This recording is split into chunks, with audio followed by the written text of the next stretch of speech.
Watson? Yes? Watch.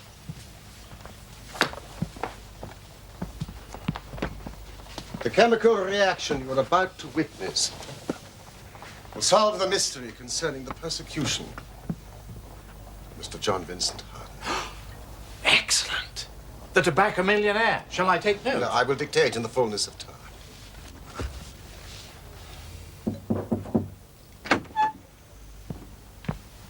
There's a young lady wishes to see you, Mr. Holmes. This is not a convenient moment. She's very well spoken, a genuine lady. No doubt. And persistent, too. Mrs. Hudson, I too am extremely persistent, especially when I'm working. It is a matter of great urgency, Mr. Holmes, or I would not be troubling you on a Saturday evening. Well, perhaps you could delay your chemical reaction, Holmes. Very well.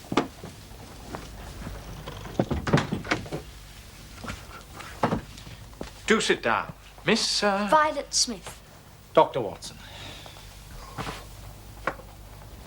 Thank you, Mrs. Hudson. A genuine lady, I told you. Oh, please. Thank you. I'll be quite happy here. Very well. Miss Smith, you must tell us your matter of great urgency. It is obviously not your health. So ardent a bicyclist must be full of energy. Yes, I bicycle a good deal. Slight roughening on the side of the soles caused by the friction of the pedals. Excellent, Watson. The marks on your shoes. Yes. Even if I have to travel a long way, I take my bicycle on the train with me, as I did today. You will excuse me, but it is my business. Yes, I nearly fell into the error of supposing you earned a living by typewriting, but of course it is obviously music. You will observe, Watson, a spatulate finger ends, which is common to both professions. There is a spirituality about the face, however, which the typewriter does not generate. This lady is a musician. Yes, Mr. Holmes, I teach music. In the country, I presume, from your complexion. Near Farnham, on the borders of Surrey. But please, let me explain why I am here.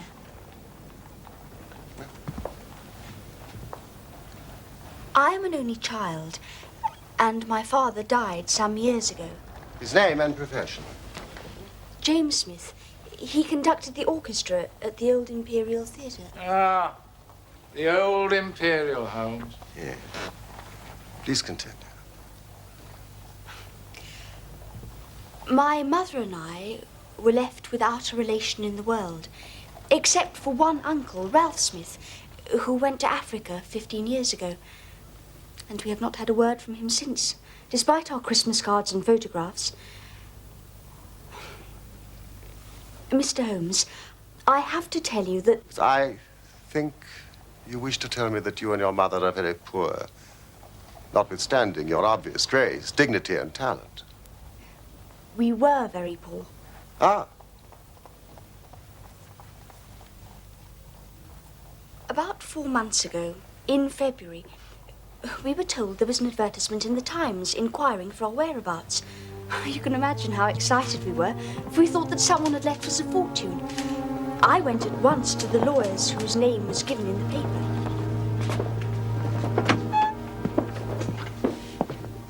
Now, this is Miss Violet Smith. The solicitor introduced me to 2 men, a Mr. Carruthers and a Mr. Woodley. They were on a visit from South Africa.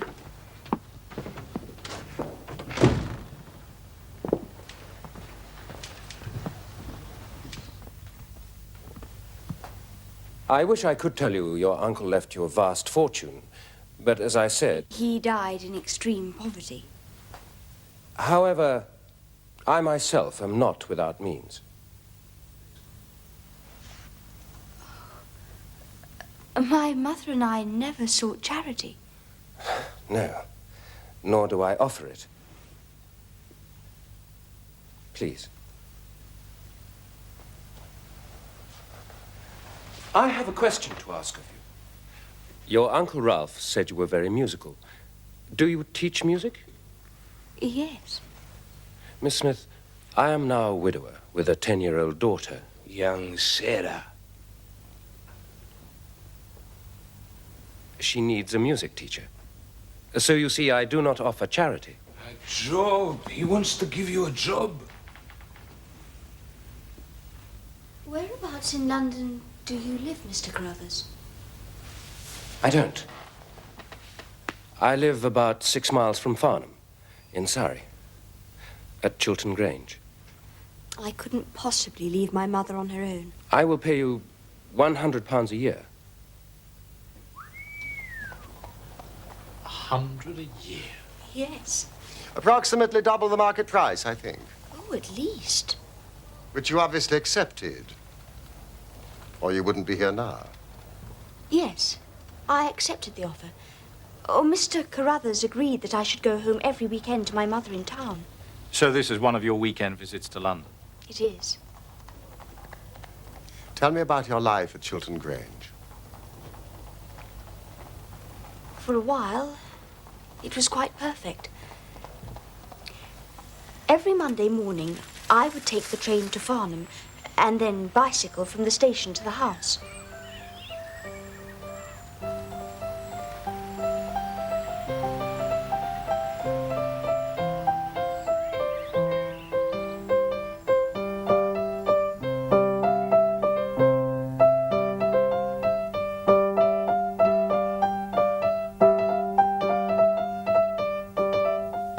The little girl's name was Sarah, and she was delightful, as well as being a very good pupil.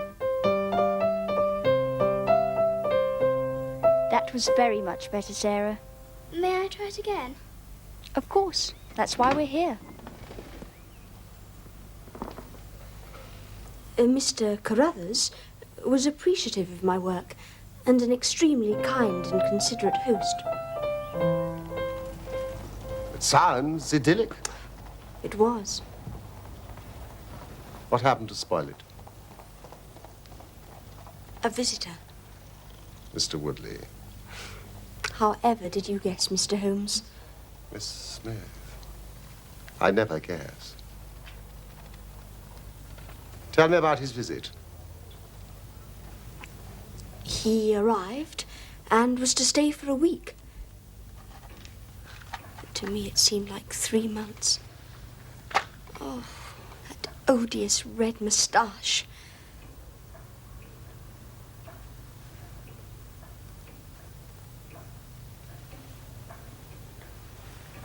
One evening, after dinner, Mr. Carruthers had to leave us for a minute to see somebody at the door. A gentleman to see you, sir.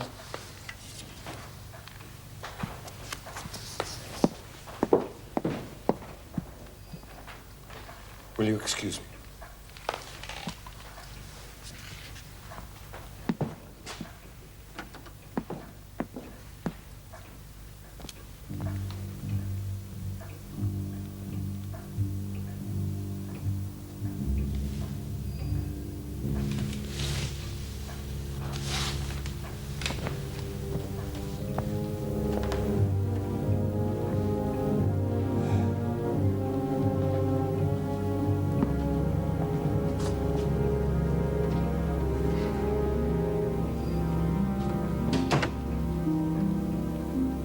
That's better.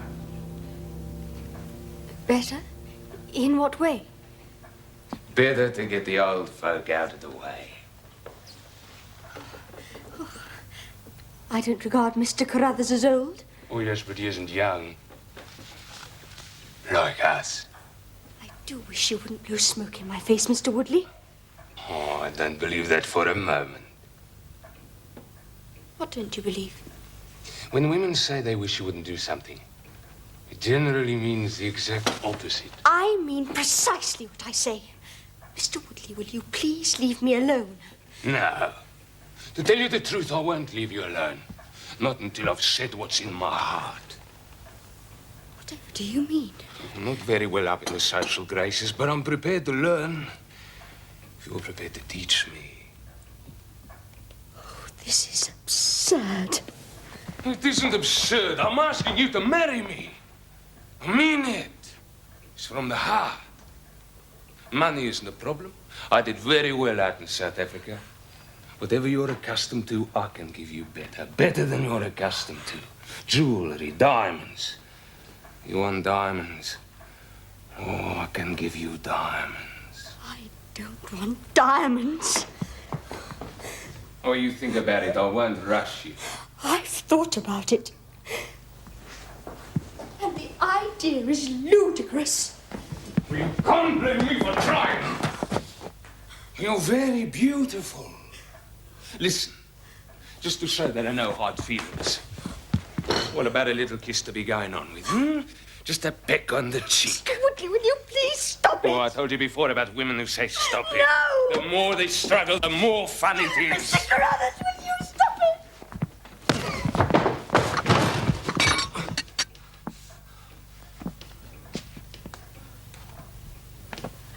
Get out of this house!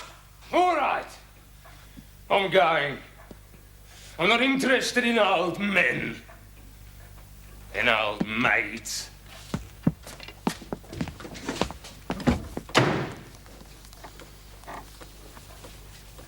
I can only offer you my most sincere apologies for what has happened.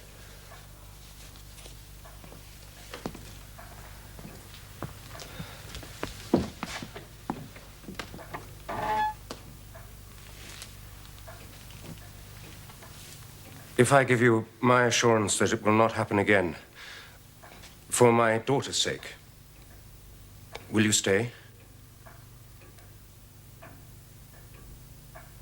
Yes. I will stay.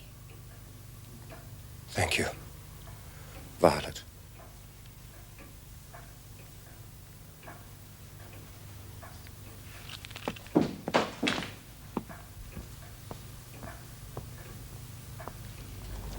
Mr. Woodley left the house, and I have not seen him since. The blackguard.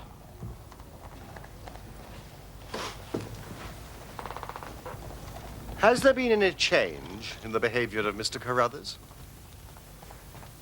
No.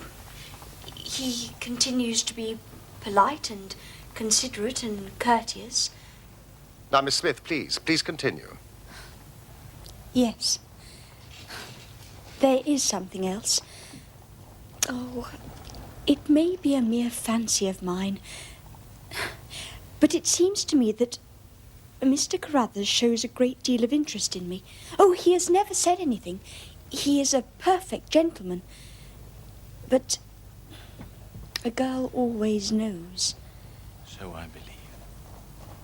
And I assume that these feelings that you sense from Mr. Carruthers are not reciprocated?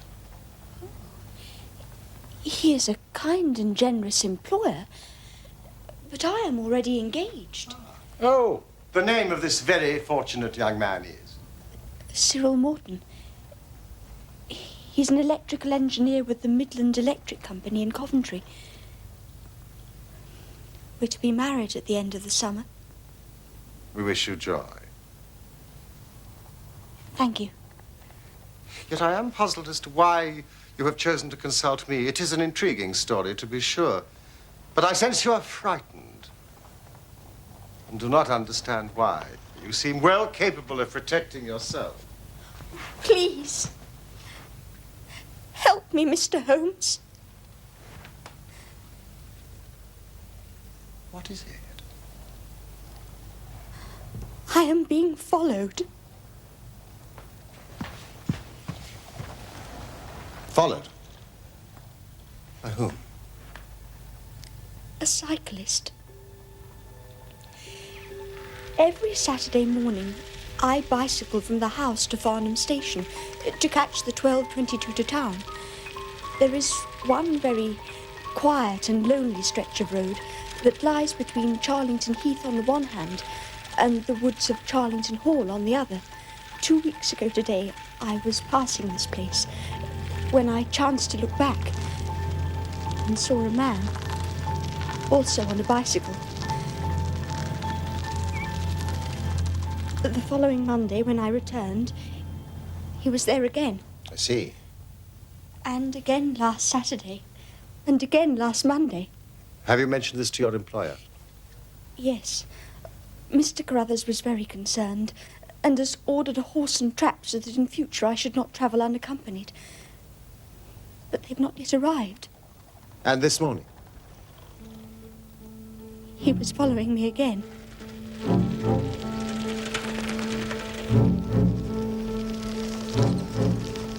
I slowed down, but he did the same. Then I stopped completely, but he did the same. So, I laid a trap for him.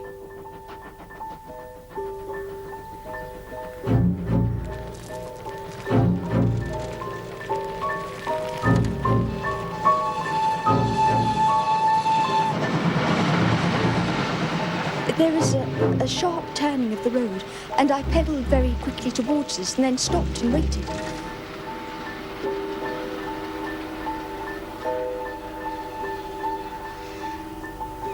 But he seemed to disappear into thin air.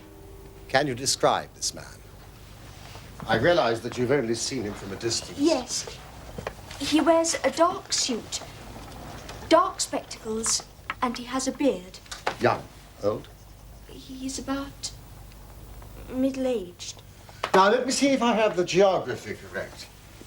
Here is the road, with a sharp bend in it here. On this side, Charlington Heath, and on the other, the woods of Charlington Hall. How long did you wait for him here around the bend? Oh, no more than 2 minutes. So he could not have retreated back down the road. Are there any side roads? None along this stretch. Could he have taken a footpath across the heath? Oh, the heath is totally flat and bleak. I think I would have noticed him. So, by a process of exclusion, we arrive at the fact that he made his way towards Charlington Hall. Now, how does Mr. Carruthers make his living? Oh, he's a rich man. But no carriages or horses. Well, at least he's fairly well off. Or he goes into the city 2 or 3 times a week. And he sometimes refers to his gold chairs. Yes, I see. You must let me know immediately if there are any fresh developments. I am extremely busy just now, but I will find time to make inquiries into your case. Thank you, Mr. Holmes. In the meantime, take no step without letting me know.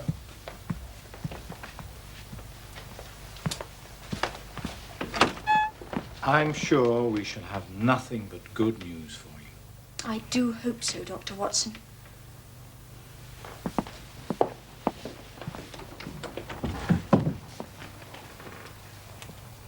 Very lovely girl. Yeah. And it is part of the settled order of nature that such a girl should have followers, but for choice, not on bicycles in lonely country roads. You really think she may be in some danger, Holmes? Oh, yes.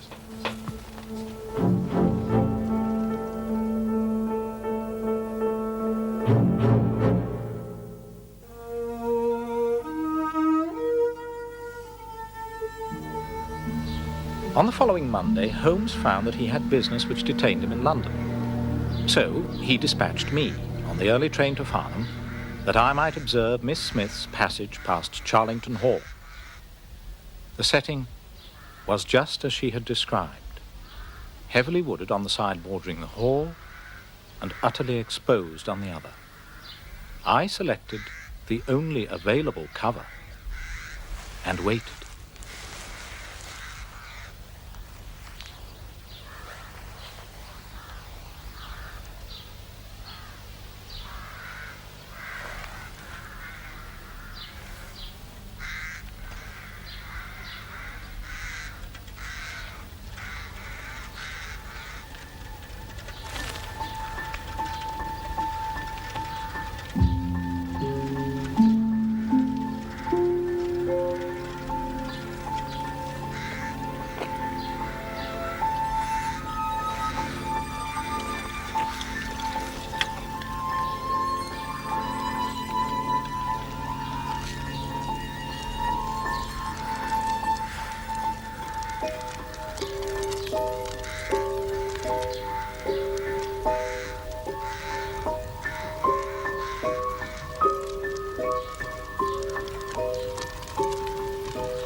Watson, you have wasted your time. I thought I did rather well. Now, your hiding place was ill-chosen.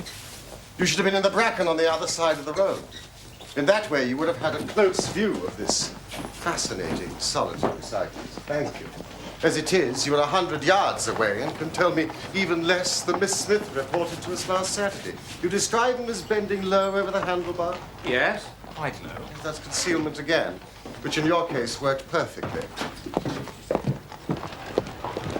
Oh, no, you really have done remarkably badly. He goes back to the Hall, and you come all the way back to London to call on a house agent. Well, I found the information I was seeking. You found the name Williamson, which conveys nothing to my mind. Well, we know he's elderly and respectable. And therefore unlikely to be the energetic cyclist that sprints away from that athletic young girl.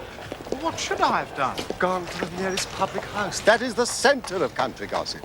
They would have given you every name from the master to the scullery maid. Instead of which you give me Williamson. Good afternoon.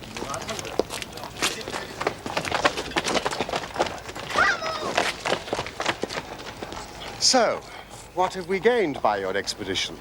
The fact that the girl's story is true. I never doubted that. That there is a connection between the cyclist and the Hall. I never doubted that either. The Hall is tenanted by a man called Williams. Who is the better for that? I shall go back tomorrow and visit the public house. No, my dear sir, do not commit yourself to rashness because you are temporarily depressed. You can do nothing useful until Saturday. Did I really do remarkably badly? Yes.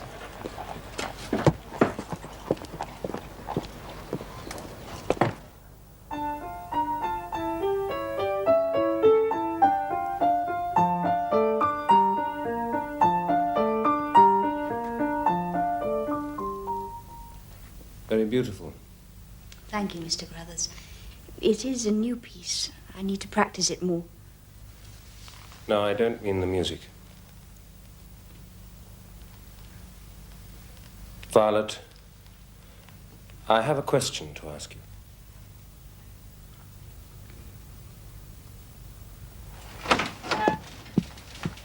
Morning, Holmes. A letter from Miss Violet Smith. Now, Carruthers has proposed marriage to her. Carruthers? Gentlemen are permitted to propose marriage, Watson. Of course, he wouldn't know about Cyril. You going to Farnham? I want to test one or two theories which I have formed. Shall I come with you? No, that will be neither useful nor necessary. Try the nearest public house. Always a good centre for country gossip. Thank you, Watson. Capital notion.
Landlord.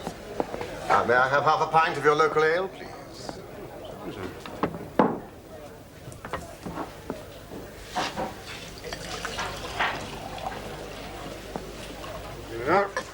Thank you.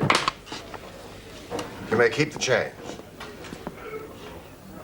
Well, it's most generous of you, sir, but I couldn't.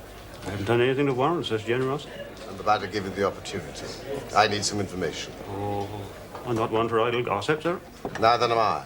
I prefer facts. Tell me about the people at Charlington Hall. What, you mean Mr. Williamson, sir? Yes. Well, you He was in here not more than 5 minutes ago. You dismissed him. Tell me about Mr. Williamson. I mean, he's an elderly, respectable gentleman. Oh, he's elderly, no doubt. Far be it from me to speak ill of people behind their backs, but I'm none too sure about respectable. Really? He's an ex-clergyman, I reckon. Ex? Apparently. He was struck off. Or whatever it is. Happens to clergymen. That's doctors, isn't it? Struck off. Tell me about the other people up at the house. Well, they're just domestic staff, and they're all local and God-fearing. Of course. But you do have folk up there at weekends. Weekends? Yes, sir. Weekends. Ah, well, what sort of folk? Oh, they're a warm lot. Warm? Yeah. The sort you don't want to get too near for fear of getting burnt, like. It's good. Oh, well, you may think it's good, sir. But it don't go down well in the village, I can tell you. And there's one fella in particular. Particularly warm, is he, this? Yeah. It's very particular, yes, sir. I'll wager he has a red moustache. Yeah. Do you know him? I've never met the gentleman. Well, now's your chance. Mr. Woodley. None of your damn business. Our landlord keeps a very respectable house, and your language is not welcome. Who do you think you are? What the hell do you want coming here asking all them questions? You're quite right, landlord. Clearly not a gentleman. Oh, I'm as much a gentleman as you are.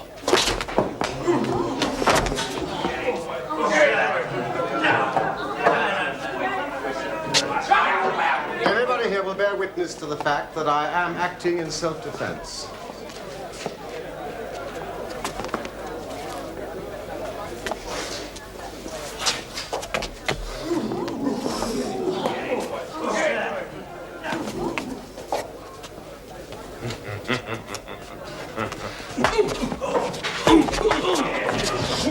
No, sir. A gentleman. Only a ruffian deals the blow with the back of the hand. A gentleman uses the straight left. And I said I'm a gentleman.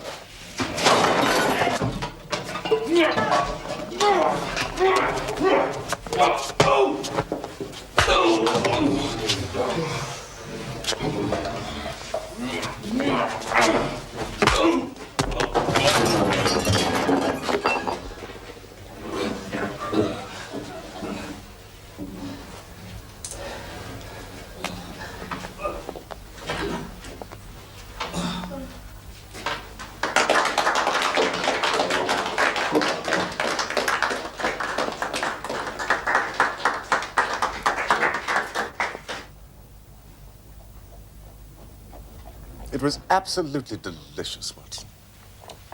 So I see. A straight left against a slogging ruffian. I merged, as you see. And the slogging ruffian? Mr. Woodley was taken home in a cart.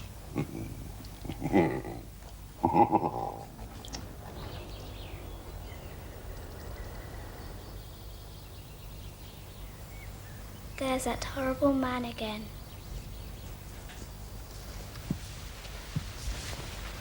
Which man?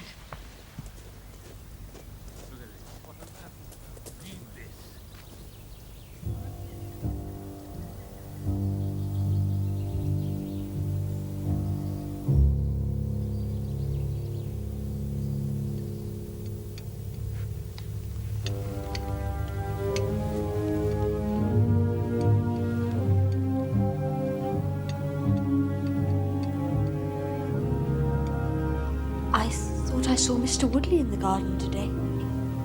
You did. He's staying in the area. But do not worry. I have told him quite firmly he's not to set foot inside the house. Dear Mr. Holmes, you will not be surprised to learn that I will be leaving Mr. Carruthers' employment on Saturday.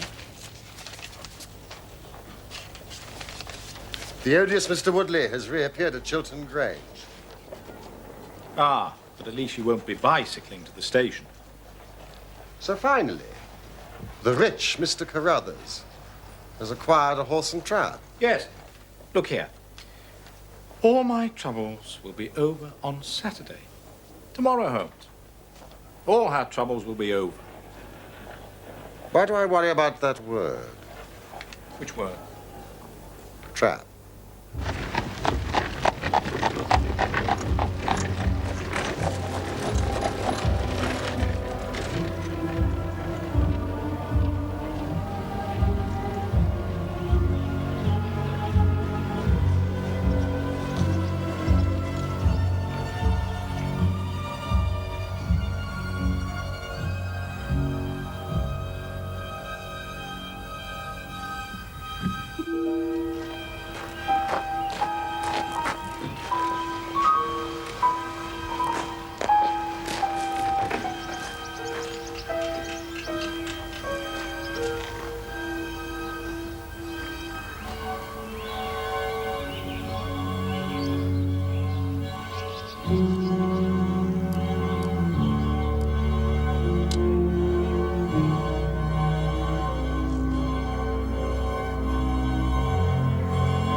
Oh, what a splendid morning, Holmes. Acceptable weather for the time of year. Now, who would want to harm that dear girl on such a morning? I hope nobody. So why did you bring your revolver? I'm talking about my hope, not my expectations. What? Fancy that. Is our Miss Smith. She must be traveling by an earlier train.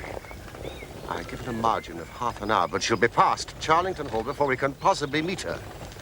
So what can we do? We could run.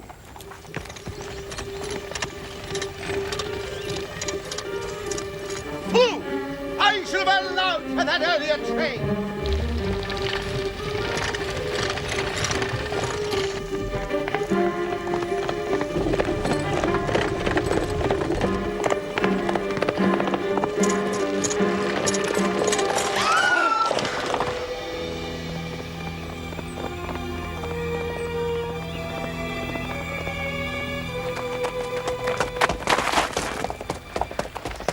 It's abduction. What's it? It's abduction. Murder. Heaven knows what. Stop that horse.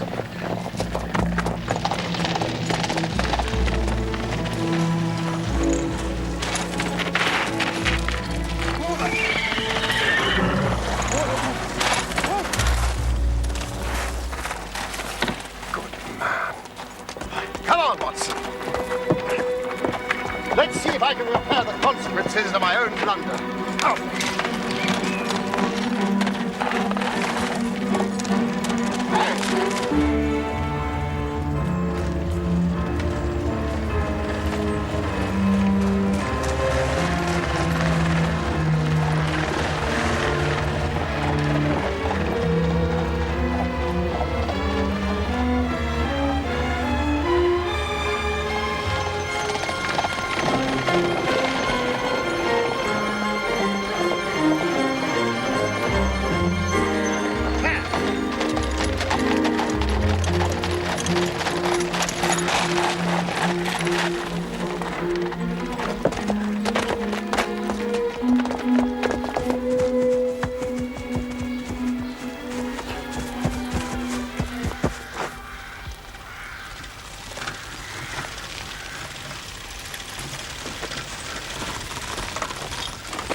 Holmes. Where did you get that cart? Where is Miss Violet Smith? That's what I'm asking you. You were in her cart.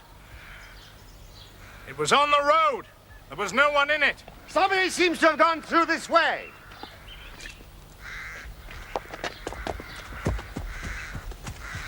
We must find them.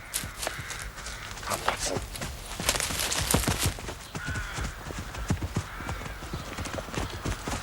Look!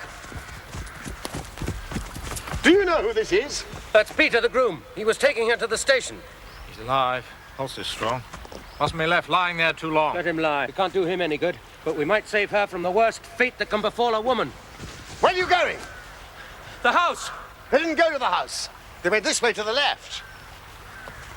Are you sure? The cowardly dogs! Too late! Watson! Too late by the living jingo!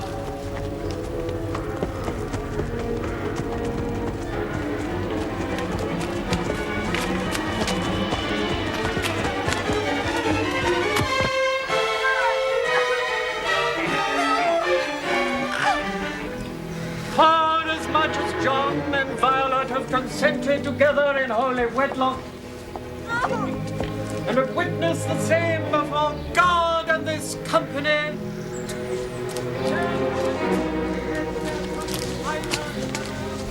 and have declared the same by the giving and receiving of a ring and the joining of hands, I pronounce that they be man and wife together. Congratulations. Thanks, old man.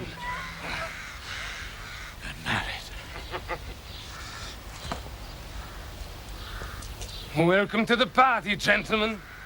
Let me introduce you to Mrs. Woodley. Don't, Carruthers. Carruthers?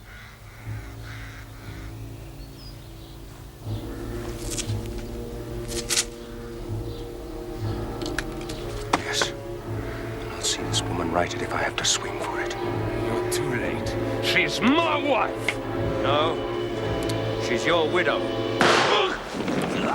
I told you what I'd do if you molested her! By the Lord, I'm a man of my word! When you hired me, nobody told me there'd be any of this damn nonsense. Drop that pistol. Watson, pick it up. Give me that revolver. We'll have no more violence. Who are you to be giving these orders? Sherlock Holmes. Here, you. Sir? Are you well enough to drive into Farnham? Yes, sir. I reckon I am. Then give this note to the superintendent at the police station. In the meantime, I must detain you all under my own personal custody.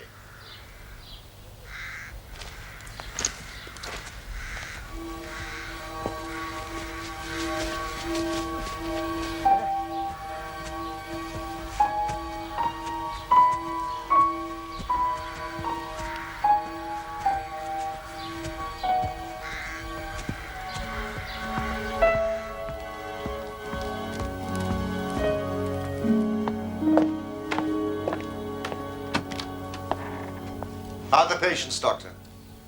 Miss Smith's very well, considering the foul way she's been treated. And Woodley? Alas, I have no doubt he will live. What? I'll go upstairs and finish him off. Now sit down in that chair, Carruthers. You're right. He isn't worth swinging for. But you told me that girl is to be tied to Roaring Jack Woodley for life? You didn't concern yourself about that. I married them till death do them part. Under no circumstances can she be considered his wife. Are you sure? For two very good reasons. In the first place, we're very safe in questioning Mr. Williamson's right to solemnize a marriage. I have been ordained. And unfrocked. Once a clergyman, always a clergyman. I think not. How about the license? Oh, we had a license. I have it here. Undoubtedly obtained by a trick. But in any case, a forced marriage is no marriage. Indeed, it is a very serious felony, as you will discover. Now, while we are waiting for the police, Mr. Carruthers, you might tell me your story. If you squeal on us, Bob Carruthers, I'll serve you as you served Jack Woodley! There's no need for you to get overexcited. The case is clear enough. Well, if it's clear enough, why don't you tell us? Very well. Mr. Carruthers will have to fill in a few details for my private curiosity, but I am happy to do the talking. In the first place, the three of you came across from South Africa. Wrong. I've never even been in South Africa. It's true. Woodley acquired this creature after our return. Very well. You and Woodley had known Ralph Smith in South Africa. You had reason to believe that he would not live long. And you found out that his niece would inherit his fortune. How's that? But you told the girl her uncle died in poverty. Whereas he was still alive, admittedly only just. And a wealthy man, who I suspect had made no will. Ralph Smith could neither read nor write. So, you and Woodley came over here and hunted up the girl, knowing she was the next of kin, and that you would share the plunder. I was due a share for services rendered.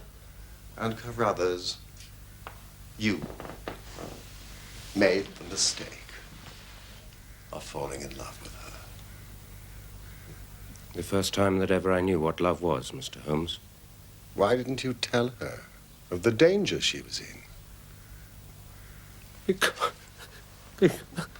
Because she would have left me. And I couldn't bear to face that. Oh, what will happen to my daughter, Sarah? We'll see she's well taken care of.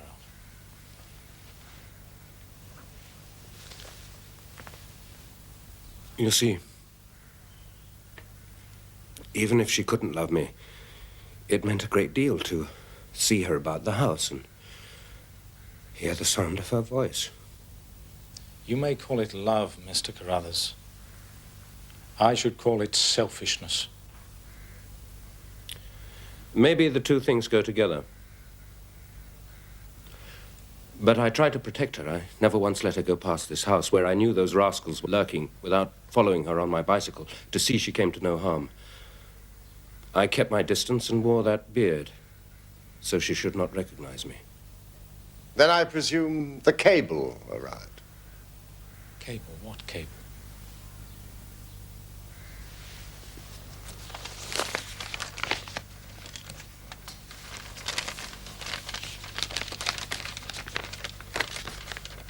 The old man is dead. What old man? I imagine Ralph Smith in South Africa. Yes. But by this time, you and Woodley had quarreled and he had left the house. Woodley came back again to ask me to stick to the bargain. I refused. I said I would have nothing to do with violence. One last detail.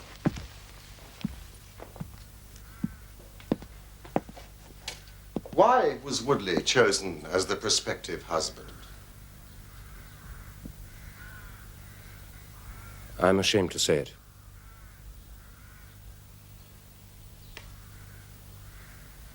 We played cards for her.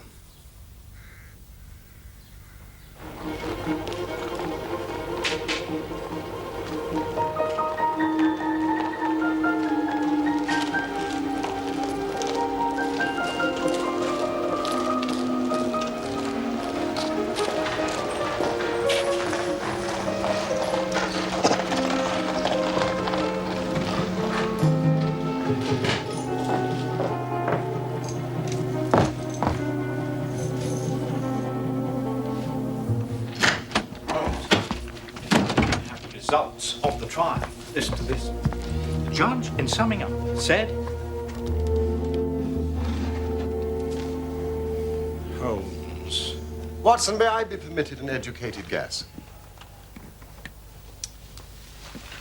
Go on, then. I would expect Woodley to get 10 years, Williamson 7 years, and Carruthers, in view of the eloquent speech I made on his behalf at the trial, probably 6 months. That is exactly right. Well, I have certain advantages, Watson. Largely the fact that I sent out for the early edition. An undoubted advantage. Also, we have received a present, some wedding cake from Mr. and Mrs. Cyril Morton, together with a letter telling us that Mrs. Morton has inherited a large sum of money from her uncle, Ralph Smith, formerly of South Africa. The happy couple are thoroughly enjoying looking after young Sarah Carruthers, while the father is in custody. Her piano playing is improving, and she wants to take up bicycling. A splendid day all round, wouldn't you say? There is more splendor yet to come. More splendor? What do you mean? Watch carefully. Oh, I remember. The chemical reaction that will solve the mystery concerning the persecution of Mr. John Vincent Harden. Precisely. I've spent the entire week in the Imperial Science Museum, and I think this is the answer.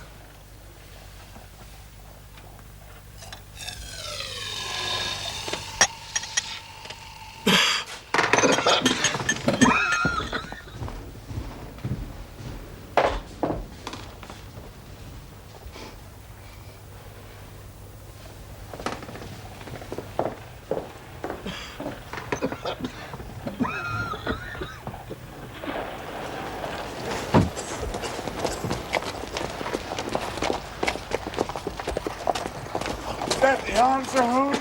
Yes, that is the answer, boss. Well, then explain.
Mrs. Barclay?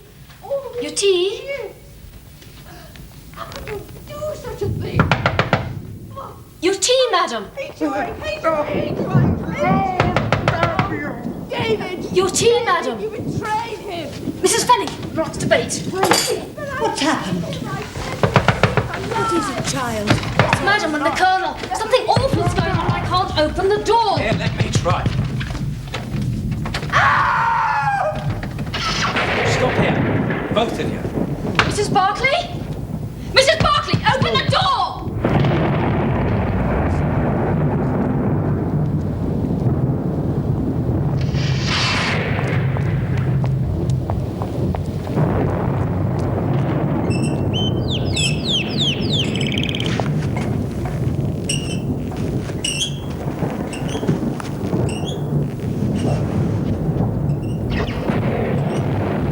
Mrs. Barclay, open the door!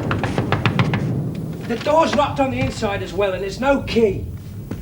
I'm going out for a doctor and the police.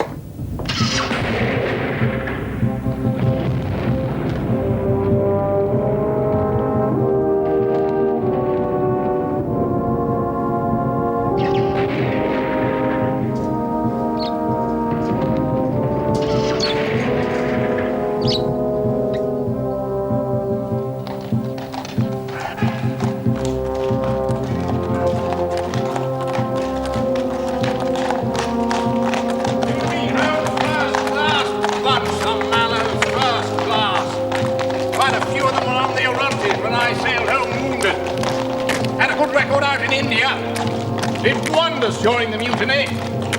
Sure you won't regret taking the case. Up, sentry.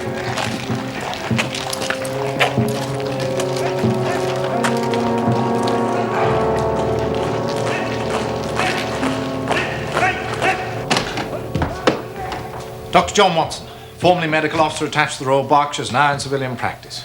Murphy, second in command, temporarily in charge of the Royal Mallows following the tragedy of our colonel's death.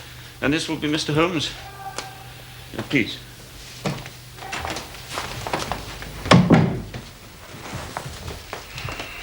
It's good of you to come so swiftly. Not at all. I've explained to Holmes how concerned you must be about the possibility of a scandal. Thank you. The honor of the regiment is in my care. And yet, the newspapers' reports suggest that a scandal is inevitable. Well, surely not. I've done my utmost to make sure that reporters were kept as far away as possible. Exactly, and that is what has made them suspicious. They scent a mystery. That much is clear from the little they have been able to say. Well, surely it would be wrong to repeat, to draw attention to... Quite. You see how much we need your help, Mr. Holmes.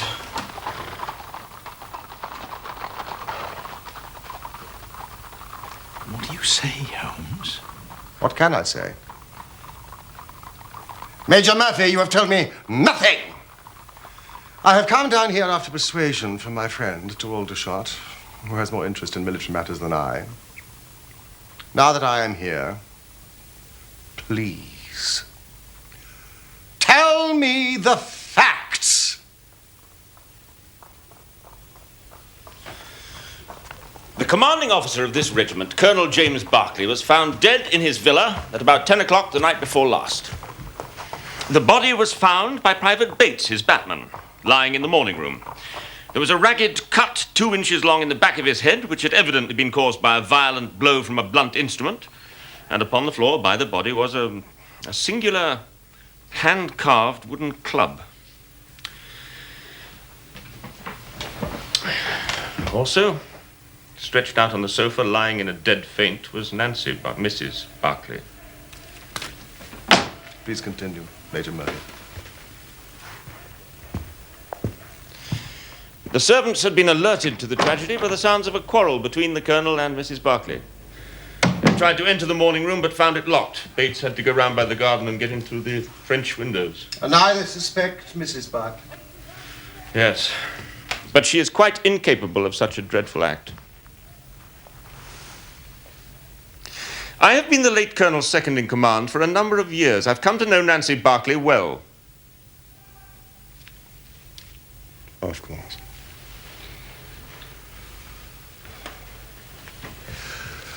Tell me about Colonel Berkeley. Was he highly regarded by the men under his command? Considering his background, remarkably so. His background? Why? Was he ever disgraced? No. But it's not generally known outside that Jim Berkeley began his career as a private soldier in the Mallows. Did he indeed? From private soldier to commanding officer in the same regiment? That's a rare achievement.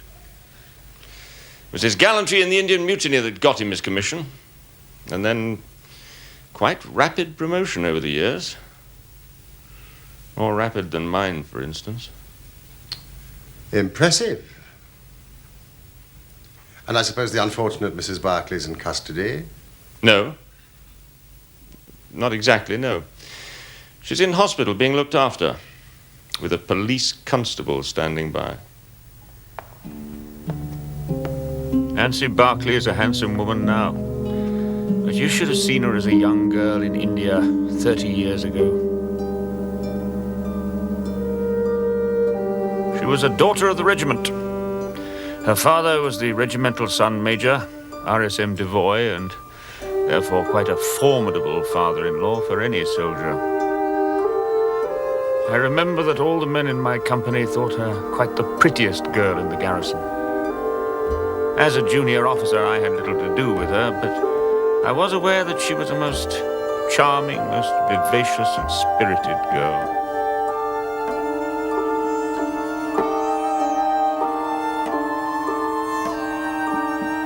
It was quite understandable that Berkeley was not the only man in the regiment who sought her hand.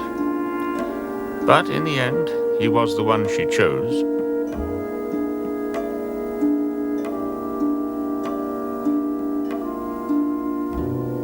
They were married at Bertie, not far from Cawnpore, a few months after the besieged garrison there was relieved by General Neill's column in the summer of 1858. Shortly after the marriage, Sergeant Berkeley got his commission as expected. Must have been difficult for the Berkeleys at first. NCO promoted from the ranks, married to a regimental sergeant major's daughter. Yes, I believe there was some little social friction, but Nancy carried it off with dignity and charm, and they gained acceptance in no time. Berkeley's career flourished, and the regiment returned from India some 5 years ago. Berkeley was then appointed commanding officer. And the marriage continued to be a happy one? It appeared to be so. Appeared? Most people believed the marriage to have been a uniformly happy one. And what do you believe, Major Murphy? My position as second in command often took me to the Berkeley's house. I saw a different side to the marriage. The truth is more important than loyalty to your late commander. One night, I'd been dining at the Berkeleys. It wasn't until I reached the end of the drive that I realized I'd left my cigar case in the dining room. I went back. The front door was still open. Jane, the maid, was in the hall. I'm glad you're still here. I've left my cigar case on the table. I think the Colonel and Mrs. Berkeley have gone to bed, sir. Oh, for goodness sake, James! Confess that! Who is it? Who? Let go of me! You are hurting me! Tell me you love me then. Me and nobody else. Do you hear? Do you hear me? Oh, would I have married you if I didn't? I don't know. Sometimes I wonder.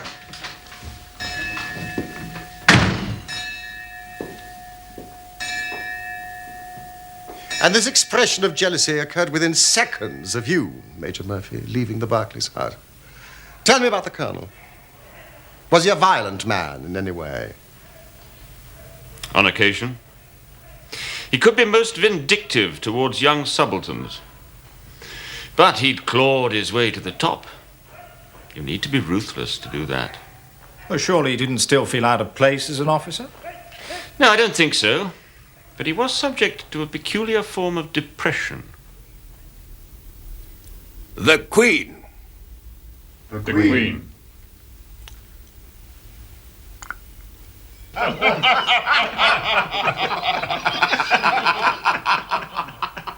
Sometimes, when we were discussing old campaigns, Crimea, Mutiny, Afghan War, the smile would often be struck from his mouth as if by some invisible hand.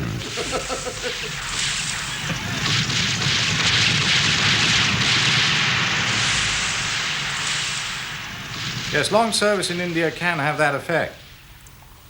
I saw that when I was in the Berkshires.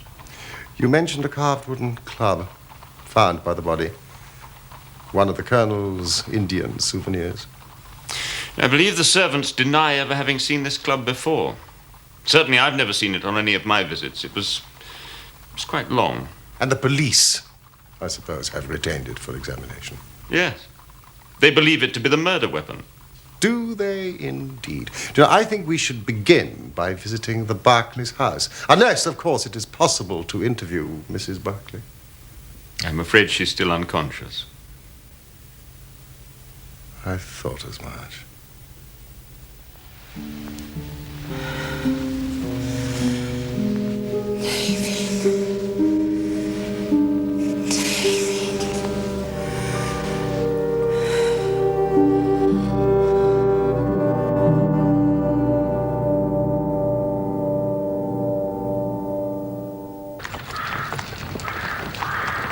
Holmes, suppose Mrs. Barclay had a lover and the Colonel had found out.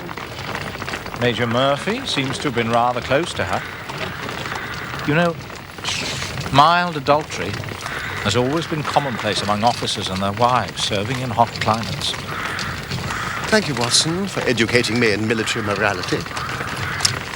If there had been anything between Major Murphy and Mrs. Barclay, would he have related the incident of his forgotten cigar case?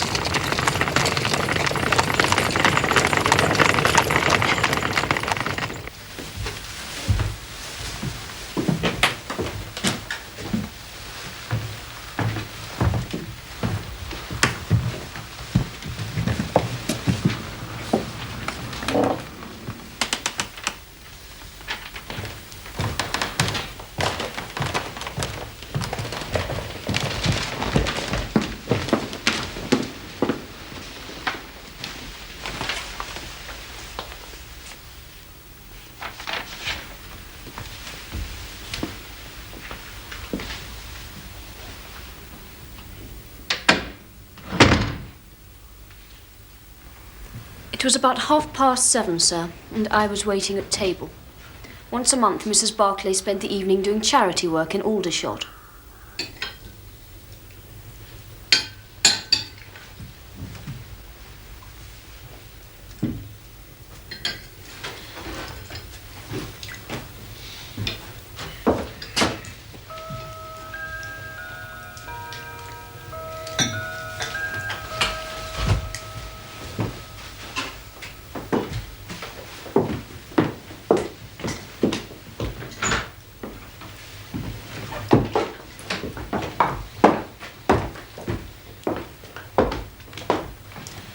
Where are you off to in such a hurry?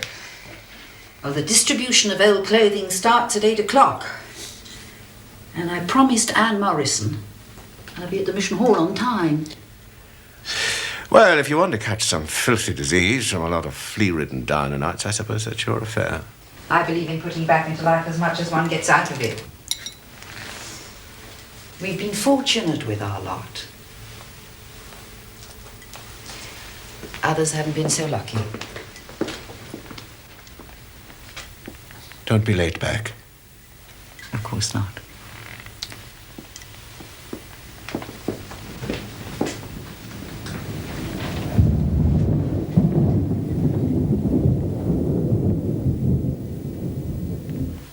Mrs. Barclay must have returned about 9:15, sir. I was in the kitchen helping the cook with the dishes. There was thunder in the distance, and I was just saying to Mrs. Fenning that there was a storm brewing when the morning room bell rang. I came up here to find that Mrs. Barclay had returned. She was walking up and down this room, sir, very pale, upset.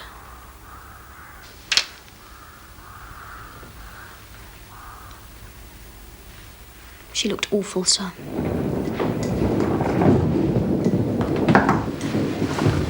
You rang, madam? Yes, Jane. Bring me some tea, will you?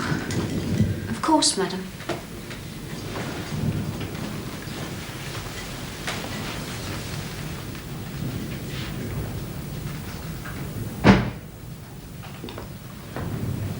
Jane, is that you?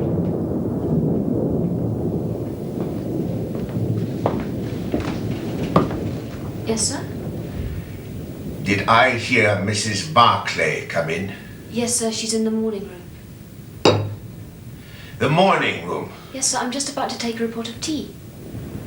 Tea? What does she want tea for at this hour?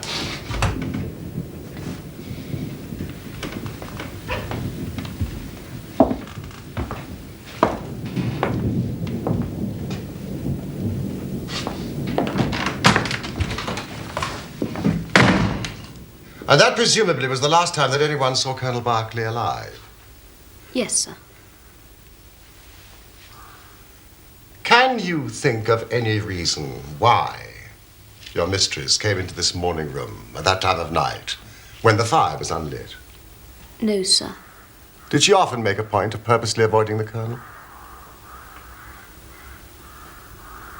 Had you ever heard them arguing before? Not to my knowledge, sir. When you returned from the kitchen with Mrs. Barclay's tea, you found the door locked and you heard voices raised. Now, what exactly did you hear? They were arguing, sir. Mrs. Barclay called the Colonel a coward.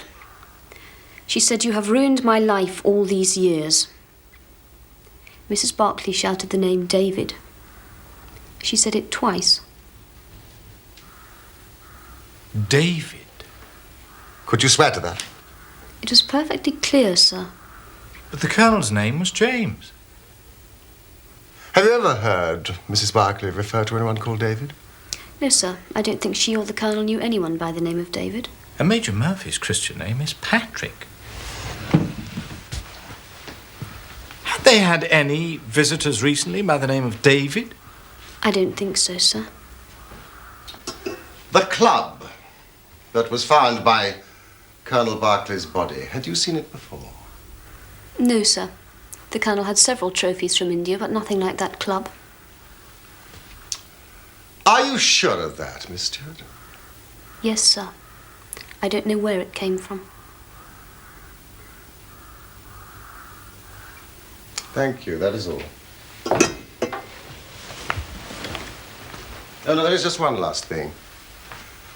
Major Murphy once left his cigar case here. Did you manage to find it? Yes, sir.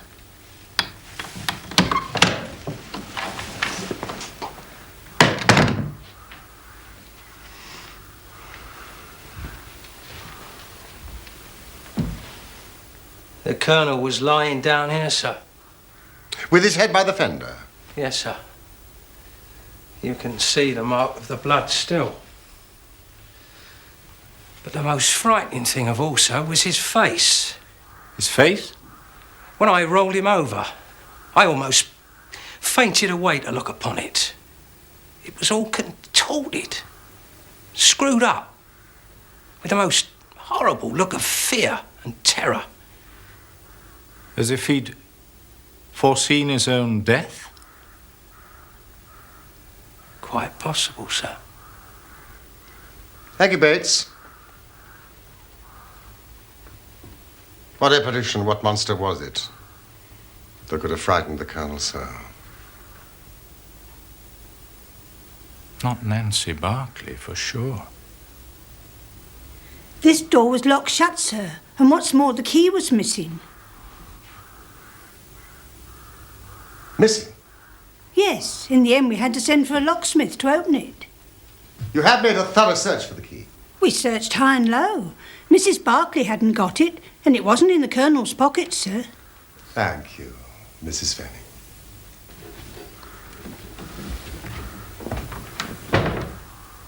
Watson, if the key was not in the door, and neither Mrs. Barclay nor the Colonel had it, then there must have been a third person. Exactly. Who either entered or left through those windows.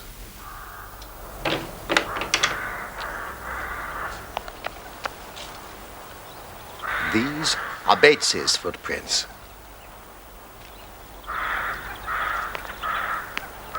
And these are the footprints of someone else. Someone has recently crossed this lawn. The marks are just visible.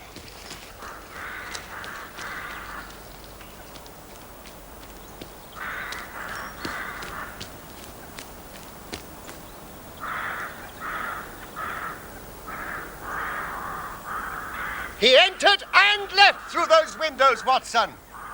We're on the right scent.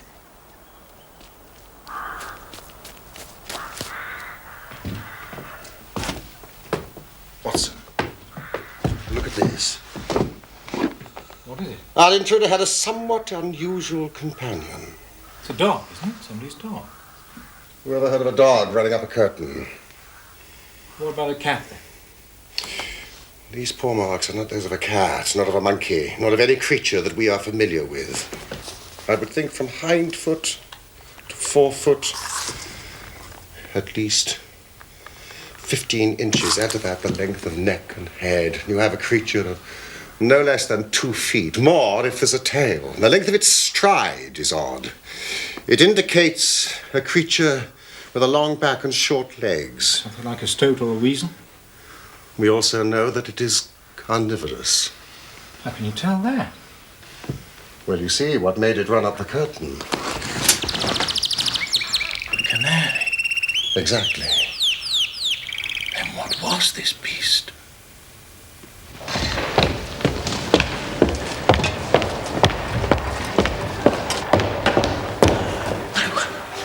I can't. I cannot betray a friend. Please don't ask me to.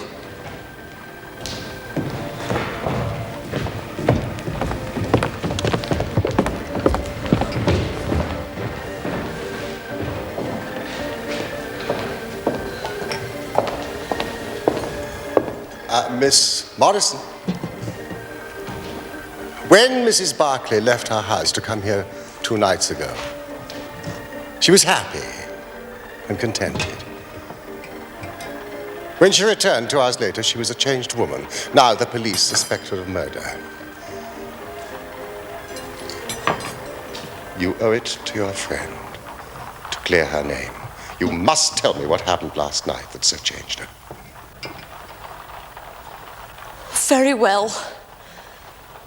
I shall break my promise of silence if what I can say can really help her. So there was something. It was most bizarre.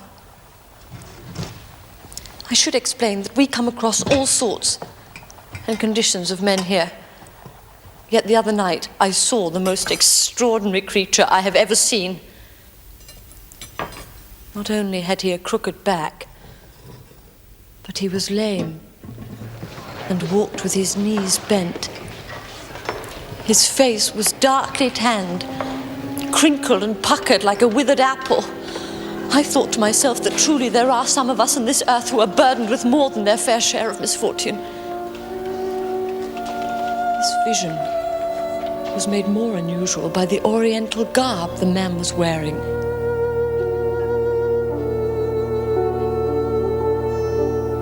I pointed this person out to Nancy as someone especially deserving of help. Nancy had indeed been in good spirits that evening, and I saw her go towards the man and ask him if he needed assistance. It was now that a change came over Nancy. She had begun a conversation with the man when suddenly all the color drained from her face. She looked as though she had seen a ghost. The man, too, seemed to be strangely affected by the sight of her, and I saw him gesticulating wildly. Well, Nancy and the man went to a quiet corner of the hall, and they talked together for a few moments or so before I heard an angry shout from the man and saw him storm out, waving his fists in the air.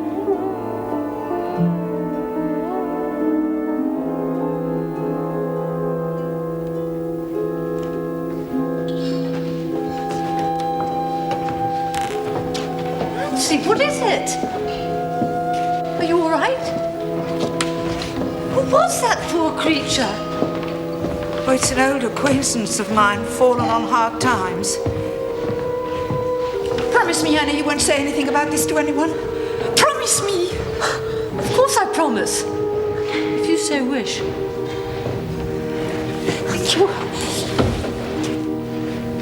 And the identity of this man? I thought you might ask me that. Well, after this terrible happening, Nancy left. I naturally made a few inquiries among some of the regulars. Such an unusual-looking creature has, of course, attracted attention. It appears he is an old soldier recently back from India. And no one knows anything else about his background, except that he makes a living by entertaining the troops. Conjuring tricks, that kind of thing. And did you tell the police about him? course not.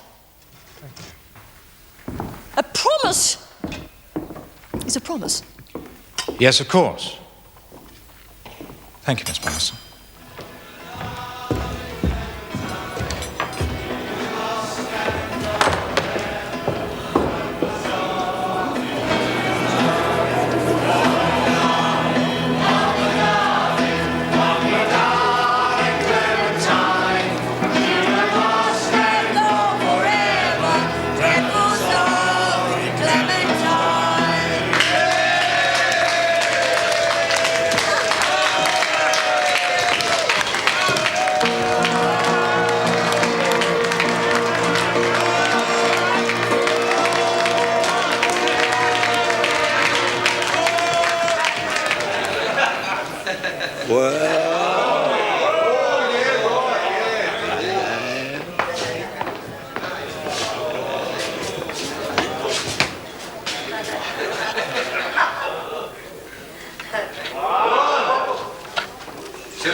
That is our intruder's four-footed companion. It's a mongoose. I think we found our man.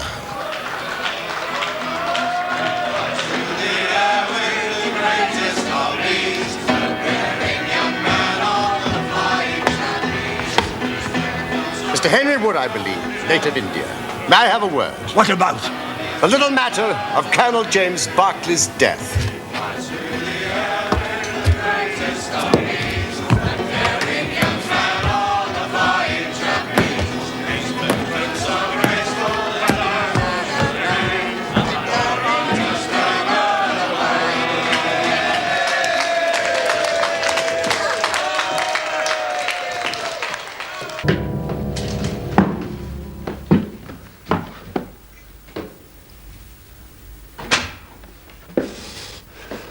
She's innocent. You can take my word for it. Then you are guilty. No, I am not guilty. Then who struck the colonel down? It was a just providence that killed him. His own guilty conscience. I think you'd better explain. God, if I had smashed his head in, as it was in my heart to do, he would have got only what he deserved from me. No. I never laid a hand on him. I was spared the trouble. I'll tell you my story. There is no cause for me to be ashamed of it.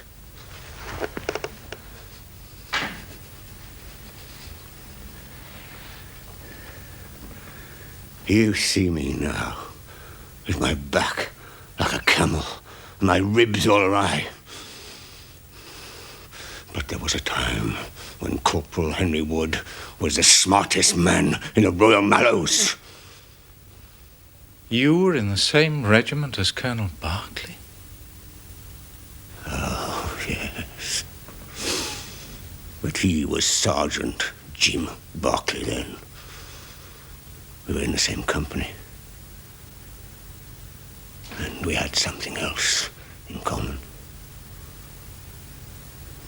We were both in love with the same woman, Nancy Devoy. Yes, the daughter of the regimental sergeant major. Yeah. There were two men who loved her. But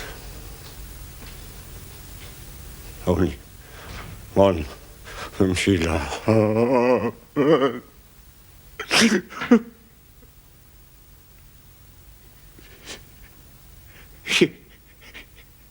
You'll laugh when you look at this poor thing huddled in front of the fire. and hear me say that it was for my good looks that Nancy loved me.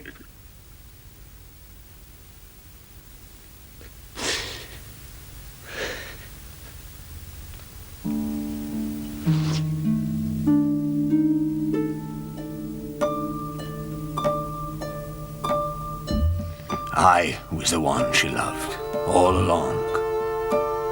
But although I had her heart, her father didn't approve of me.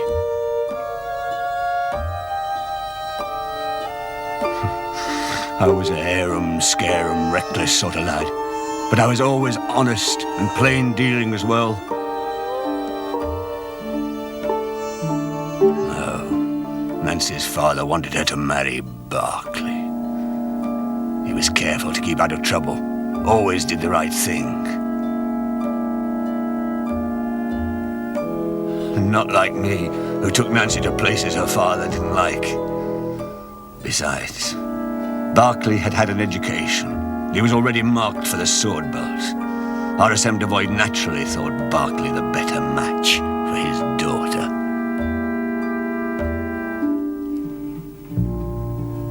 But she remained true to me. And we would have married had it not been for the mutiny. Why did Nancy Devoy not marry the man she loved? It was monsoon time, 1857, when the sepoys rose up against the British. The regiment was shut up in Bertie. There were 10,000 rebels round us, pinning us down like terriers round a rat cage. We don't short of food and ammunition, and we had to communicate with General Neal's column that was moving up country. It was our only chance to get help.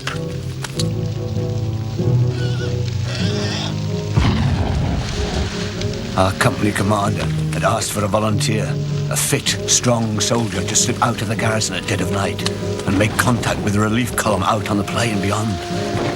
Like a fool, I volunteered. It was a dangerous mission, all right. There were 1,000 lives in peril. But I was thinking of only one of them.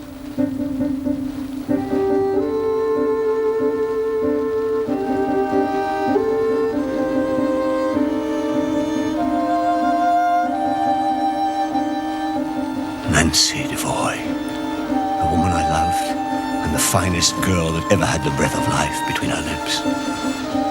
Saying goodbye to her was the hardest thing.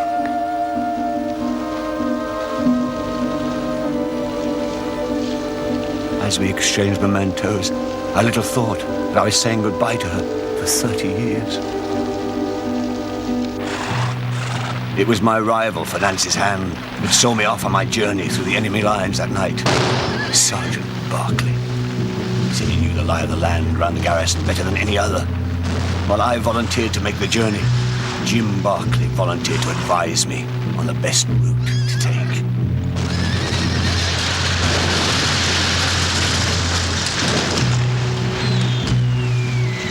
So, just after 10, while my comrades gave me covering fire, I set off.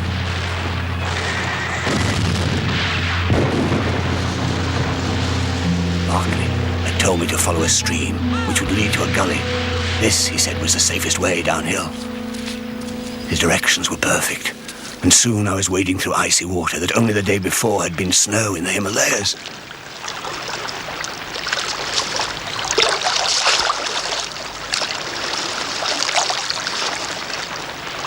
I could see the lights and fires in the rebels' camp, but I kept well down, out of sight of their sentry posts. I came to the gully and thought I was safe.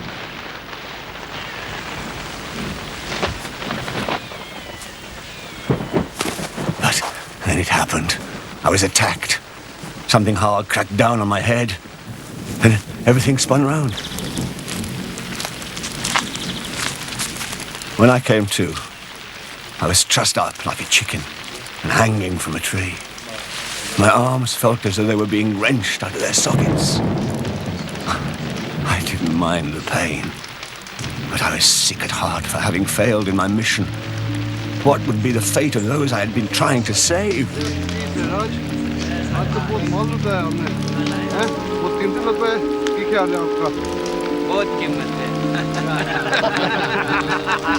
But the biggest blow came as I listened to what I could understand of the rebels' talk. I heard enough to realize that I had been betrayed. The very man who had shown me the way to take had betrayed me to the enemy. Barclay had got rid of me to make sure he could have my girl.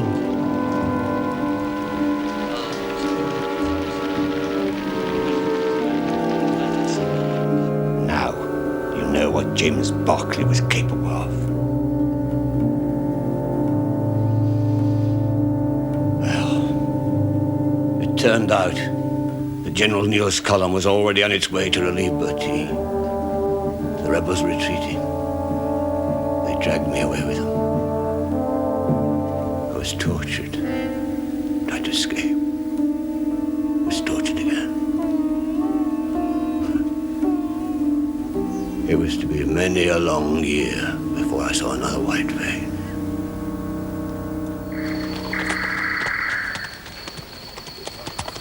My captors fled north, further into the hills, and used me as a sort of slave. I was treated worse than a dog, and they damn near broke every bone in my body. Sometimes I'd wish they'd just killed me. But my thoughts of hatred and loathing for the man who destroyed my life kept me going. I dreamed of revenge on Barclay.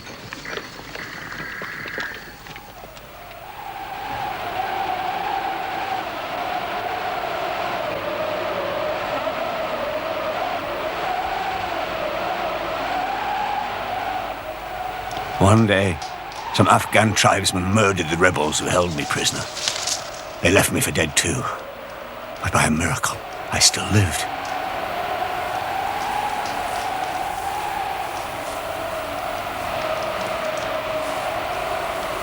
So, I had my revenge on my torturers.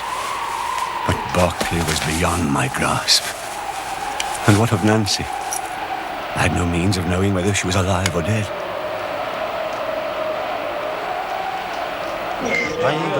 I wandered back to the Punjab and lived among the natives, picking up a living by the conjuring tricks I'd learned from the street magicians.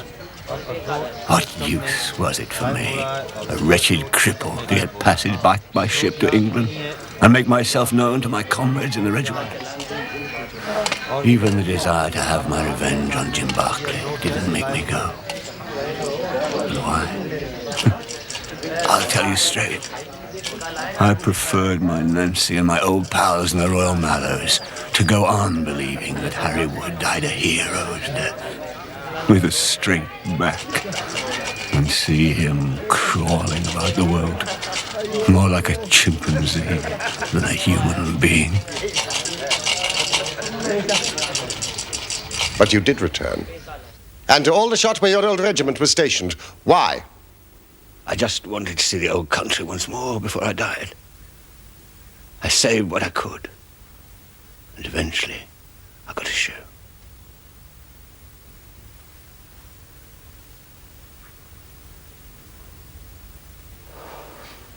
I didn't know the regiment was stationed here in Aldershot.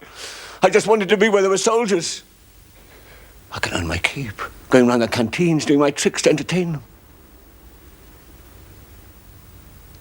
And I no longer wanted to kill Barclay. The fires of revenge had burnt low over the years. Until I saw her.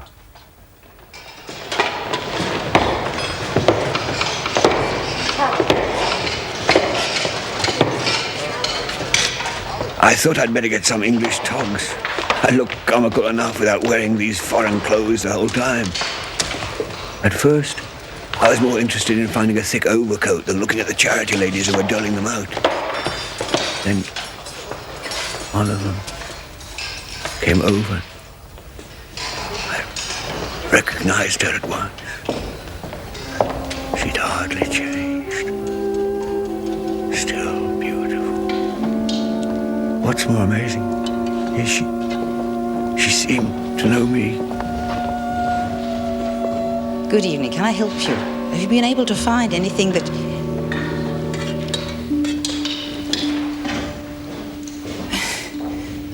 I'm sorry, I thought Nancy, it is me. Don't be afraid. I thought you had been dead these 30 years. I have been. I swore you'd never see me like this.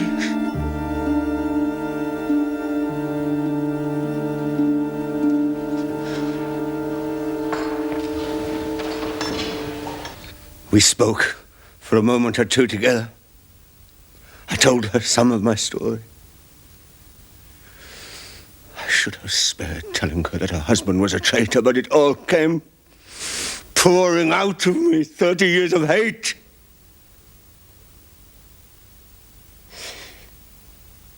She was so affected by what I said.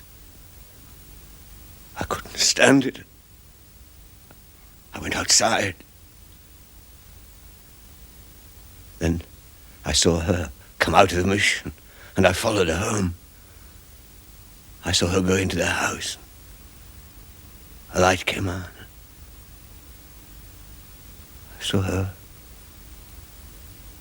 sitting in a chair. And then he came into the room. James, I've got to talk to you. What are you looking back for? Don't be back late. No. I said, don't be back late. No, I have to talk. You've been with someone. No, you have been with someone. I Ask you before. Who is it? Who is it? You don't know who I saw him. You were in the comrade, didn't you? You've ruined my life.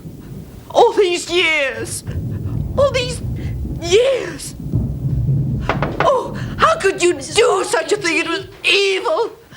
No, I hate you. I hate you. I hate you. No, Dad. To see him lay a hand on her made me mad with anger. My feelings overcame me. No. David!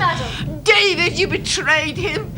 It's not true. But he's alive, I tell you. I've seen him. You're lying. No. You're mad.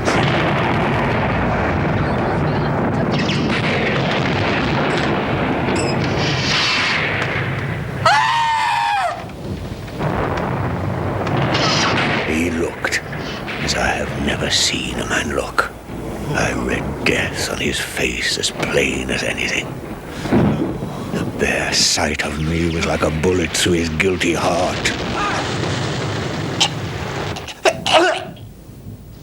Mrs. Barclay? Mrs. Barclay, open the door! He smashed onto the fender, but he was dead before he fell.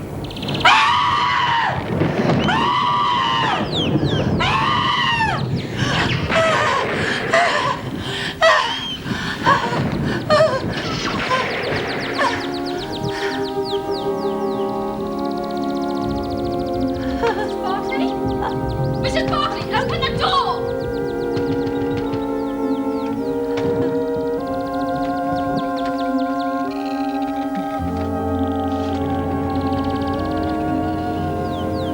I took the key of the door from Nancy's hand, intending to open it and get help. Then I thought I'd better get away, for things might look black against me. In my haste, I thrust the key into my pocket, whilst I was chasing Teddy, who'd escaped from his box and run up the curtain. Teddy.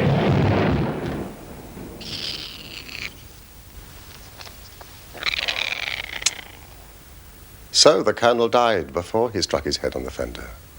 An apoplectic fit brought on by shock. Mr. Werner. Provided the coroner reaches the same conclusion, Mrs. Barclay... Nancy. ...will be free. I trust you would have no objection to repeating your story to the police, should the need arise. Mr. Holmes. How is Nancy? She's in hospital. I understand in time she should make a complete recovery. Thank God.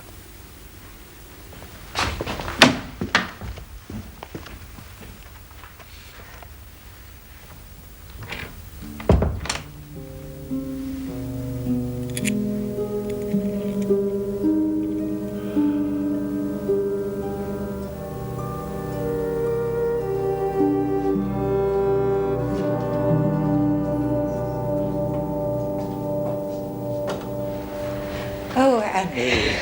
How lovely to see you. You're better. Yes, I'm much better.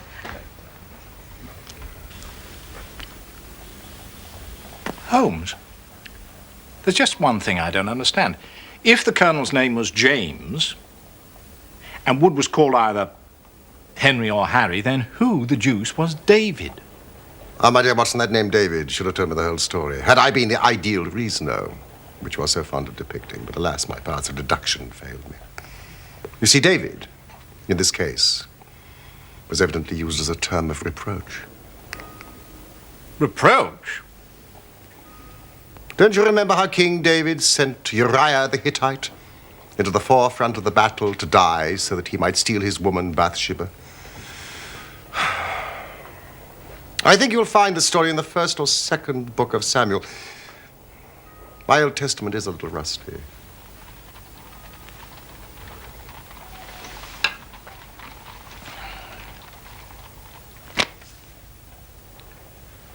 You're quite right, Holmes. Second book of Samuel, chapter 11, verses 14 to 17. You appear to have looked it up yourself. Since we returned home from Aldershot. How did you know? You used this bill for our meal at Waterloo as a bookmarker, did you not? Excellent, Watson. Elementary, my dear Holmes.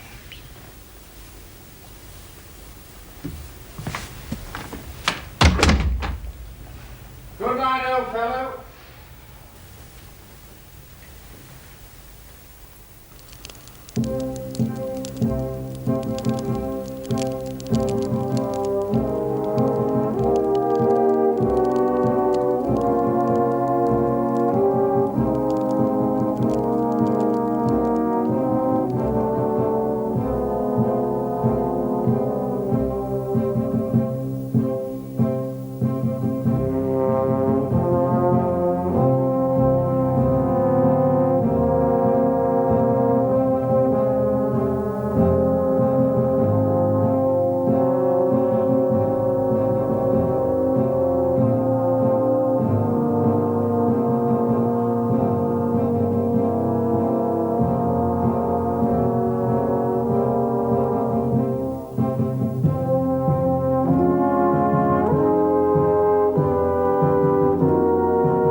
Come here, lad.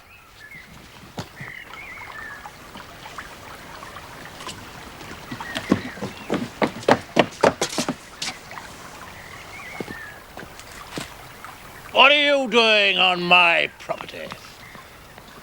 Come to claim back what's rightfully mine, sir.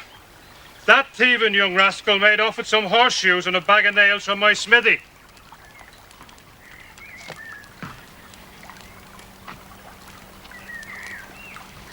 Where is your proof? The proof is I'll find him there. Now, I don't want to be forced to call the police. These people are guests of mine, but you are trespassing, Mr. Thorne. I'm not frightened of you, Doctor. Get off my land!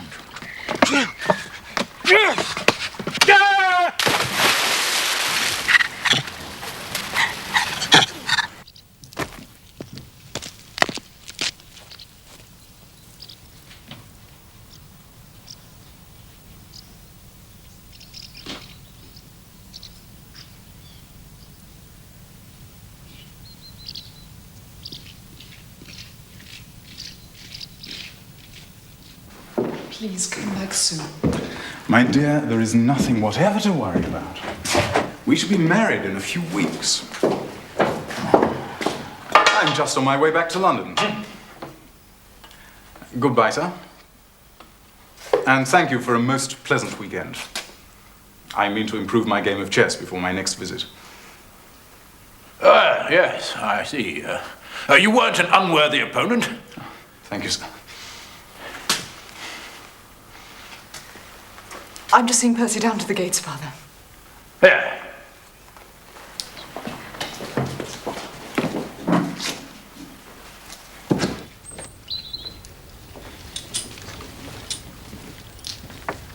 Drive on and wait for me by the gate, would you? Walk on.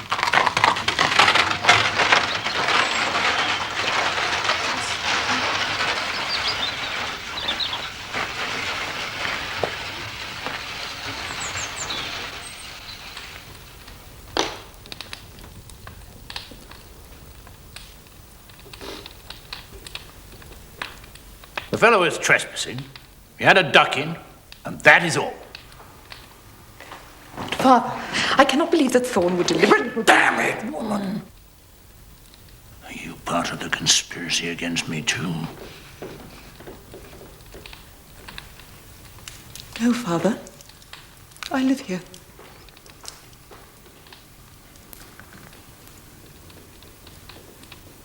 But not for much longer, eh? Once you marry that fellow Armitage...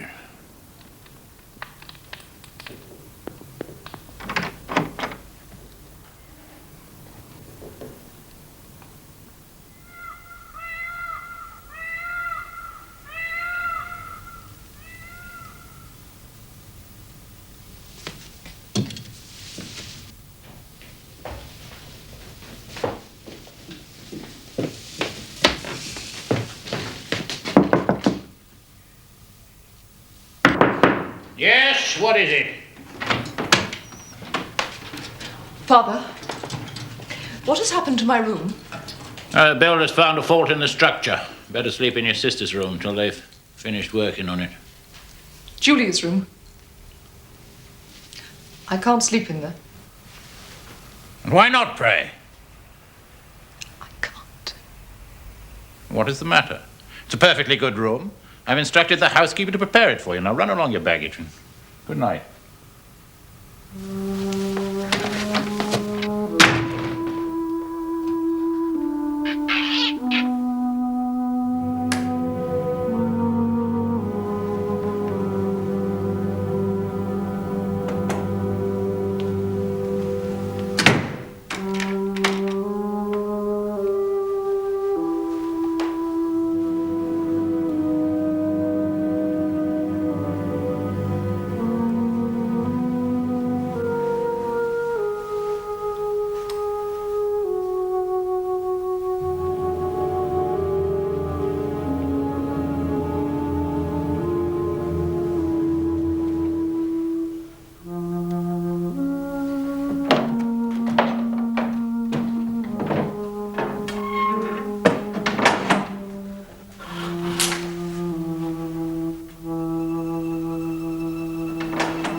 Young beauty.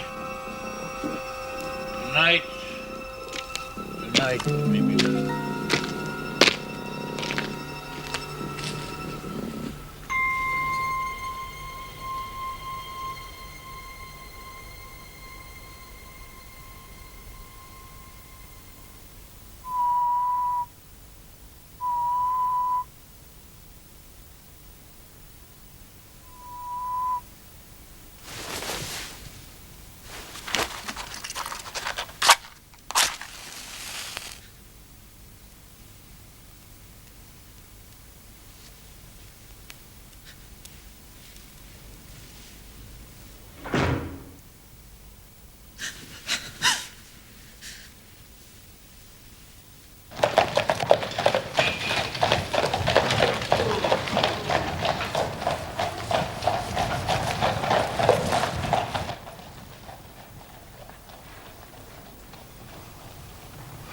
I'm very sorry, Watson.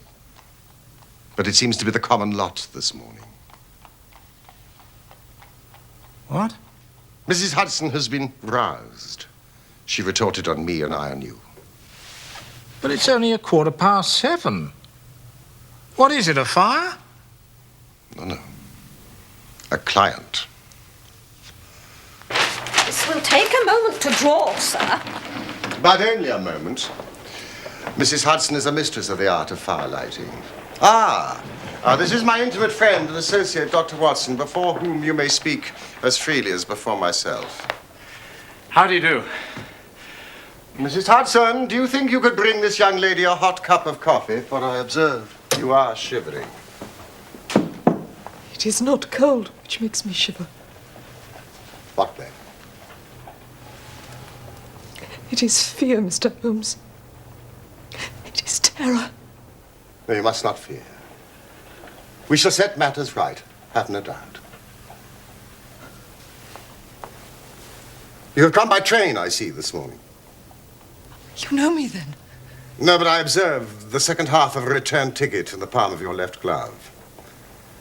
You started early, but you had a drive in a dog cart along heavy roads before you reached the station. But there's no mystery, my dear lady. The left arm of your jacket is spattered with mud in no less than 7 places. The marks are fresh. There is no vehicle, save a dog cart, which throws up mud in that particular way. And then only when you sit on the left-hand side of the driver. You are perfectly correct. Sir, I can stand the strain no longer. I shall go mad if it continues. I have heard of you from Mrs. Farintosh, whom you helped in the hour of her sore need. Farintosh.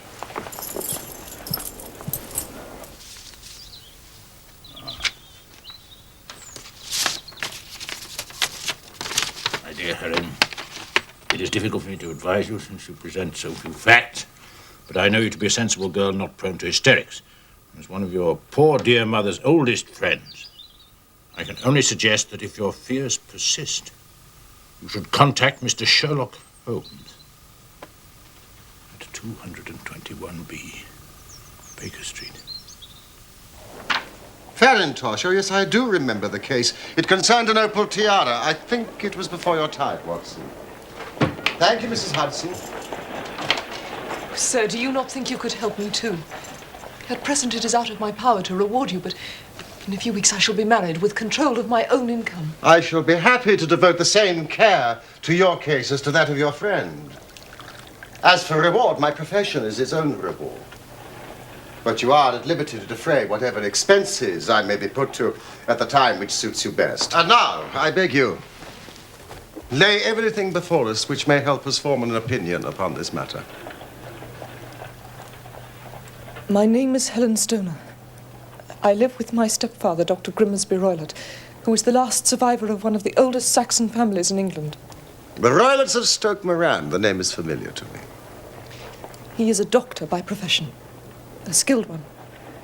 For some years he had a large and flourishing practice in India, in Calcutta. Ah.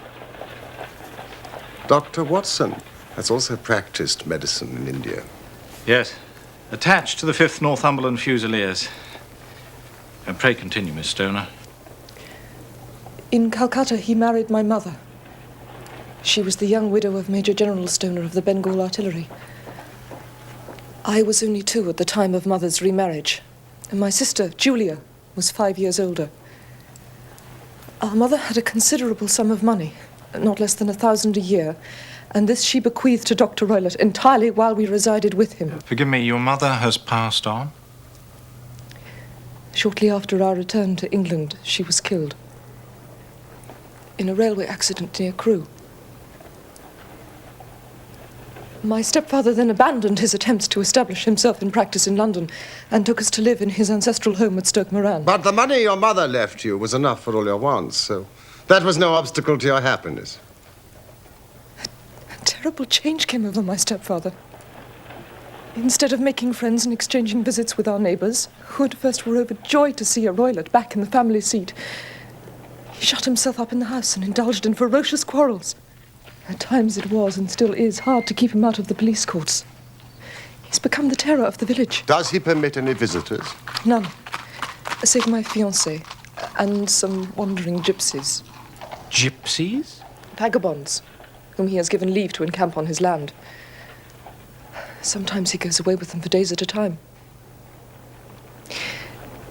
You can imagine from what I'm saying that my poor sister Julia and I had no great pleasure in our lives. No servant would stay long, so we did all the work of the house. She was but 30 when I lost her. But already her hair had begun to whiten, even as mine has. Your sister's dead? Just 2 years ago. It is of that I wish to talk to you. Oh, yes, yes! Oh, no, This? What? Living the life we did, we were little likely to see anyone of our own age and position. But we were occasionally allowed short visits. 2 years ago, Julia met a half-pay major of Marines to whom she became engaged. Your stepfather approved of the match? He raised no objection at all. But a fortnight before the wedding, the terrible event occurred which deprived me of my only companion. Pray, be precise as to details. It is easy. Every event of that night is seared into my memory. It was late, about 11. Julia had come into my room.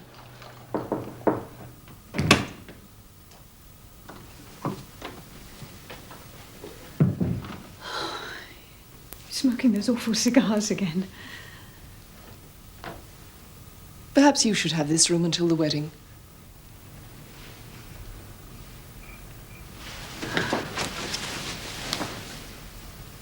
Oh, Helen. Oh, I feel so happy. And yet wretched that I'm leaving you here alone. My turn will come. I shall miss you. You won't. I'll come and stay.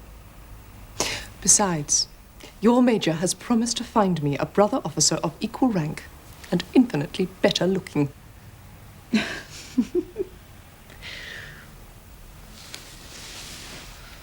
Darling, what is the matter?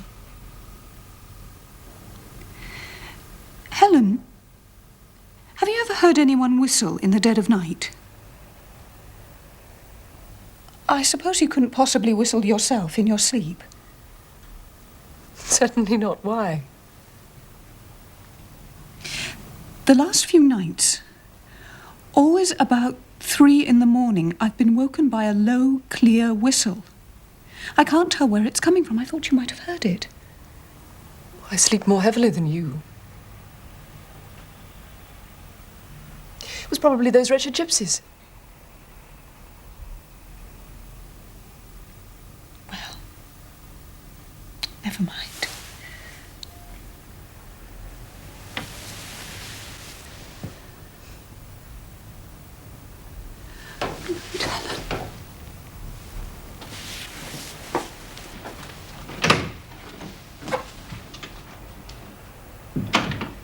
Was it your custom always to lock yourself in at night? Always. My stepfather has a passion for Indian animals. A leopard and a baboon wander freely over the grounds. Julia and I had no feelings of security unless our doors and windows were locked. I couldn't sleep. I had a vague feeling of misfortune.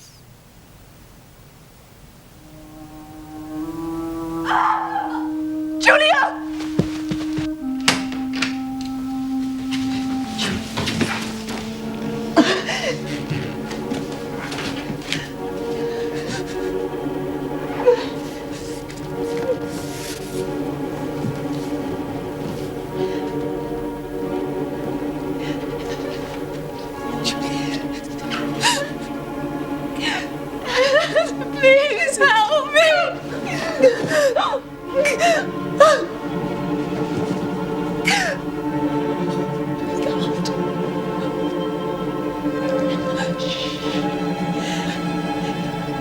was the band.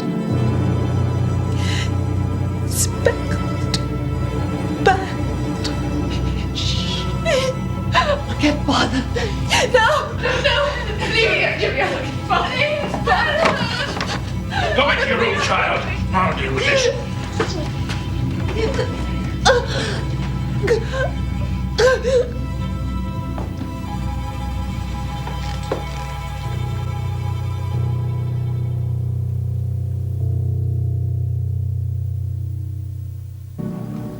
I am sorry, gentlemen. My sister and I were very close. Yes, indeed. What an awful experience.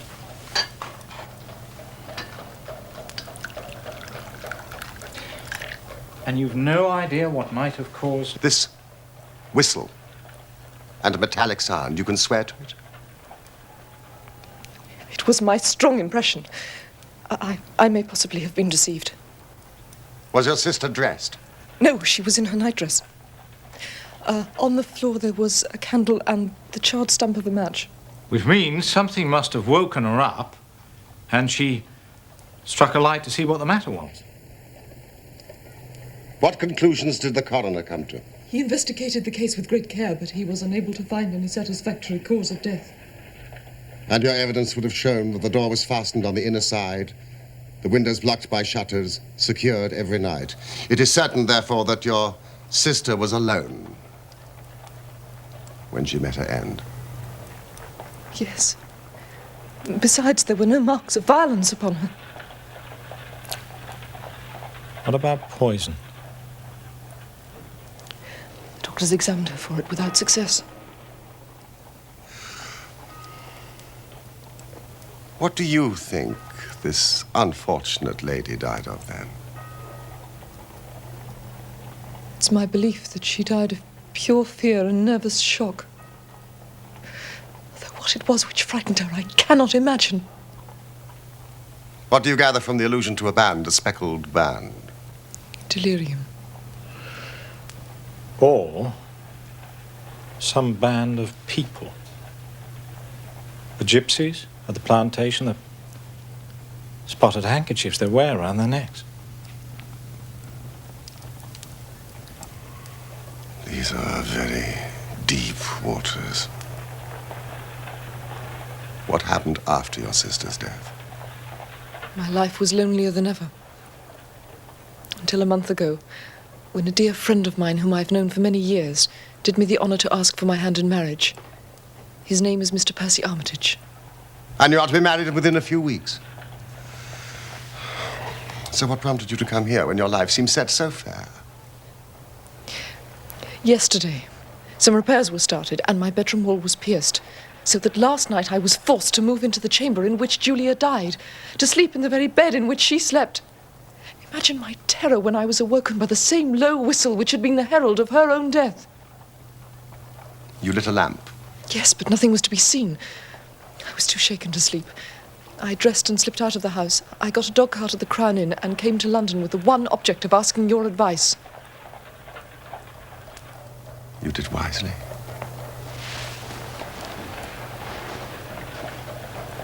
But have you told me all? Yes. You have not, Miss Stoner. You are shielding your stepfather. He is a hard man, but he's still the only father I have known.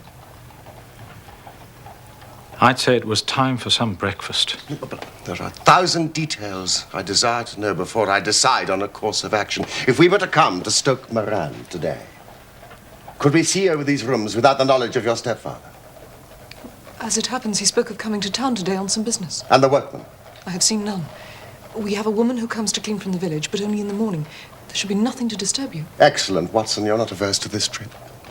By no means. Then we will be with you in the early afternoon. I shall be there for your arrival. You'll stay for some breakfast, surely. Thank you, no.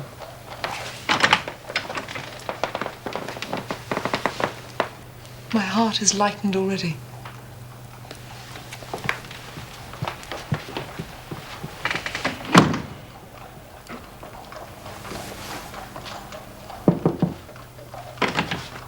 Ah, Mrs. Hudson.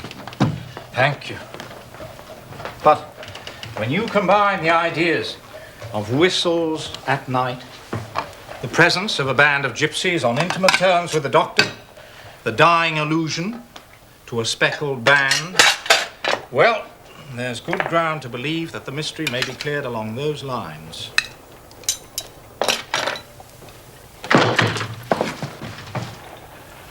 Which one of you is Holmes? My name, sir. But you have the advantage of me. I'm Dr. Grimsby Roylott of Stoke Moran.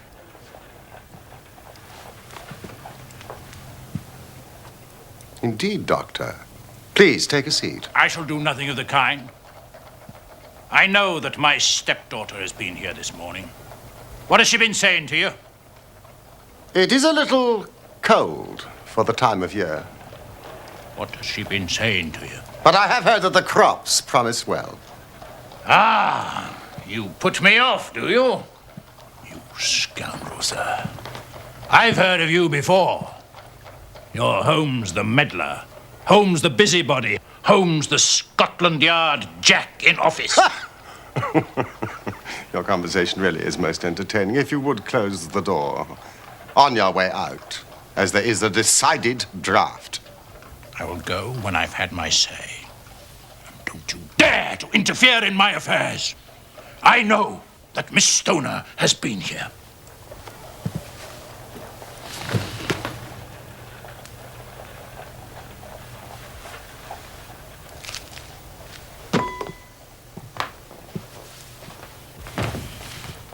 I am a dangerous man to fall foul of.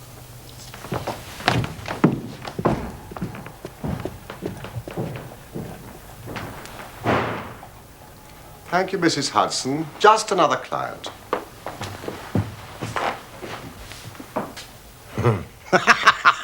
What a very amiable person. I may not be quite so bulky, but...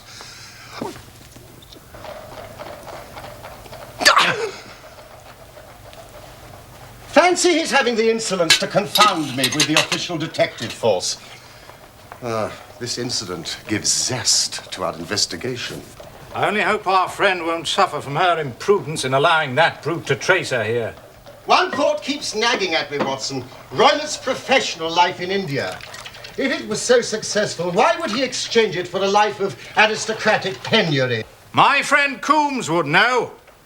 Coombs was in Calcutta around that time. Find your friend Coombs and see what you can get from him. I shall walk down to Doctors' Commons, where I hope to get some data which may help us in this matter. Let us meet again at 1, under the clock at Waterloo Station. That is, if you've finished your breakfast by then. Oh, and your revolver. I would be obliged if you would slip it into your pocket. Neely number 2 is an excellent argument against gentlemen who can twist steel pokers into knots. That and your toothbrush are, I think, all we need. I've seen the will of the deceased wife.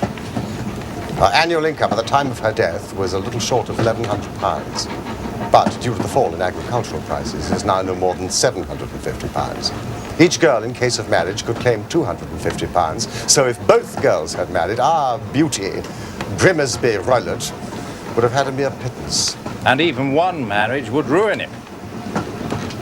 He had the strongest possible motive.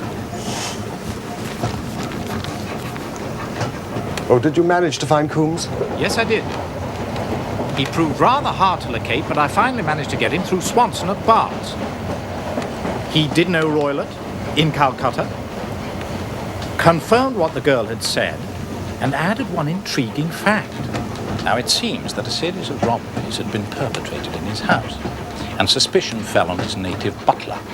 Roylott promptly seized the man, and in a fit of anger beat the poor fellow to death. Narrowly escaped a capital sentence, but suffered a long term of imprisonment and returned to this country a morose and disappointed man. Ah, Watson. It's a wicked world. And when a clever man turns his brain to crime, it's the worst of all.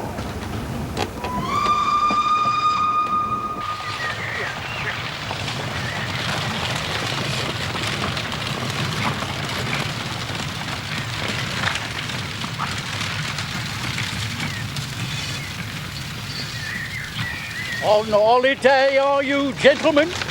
No, we're architects.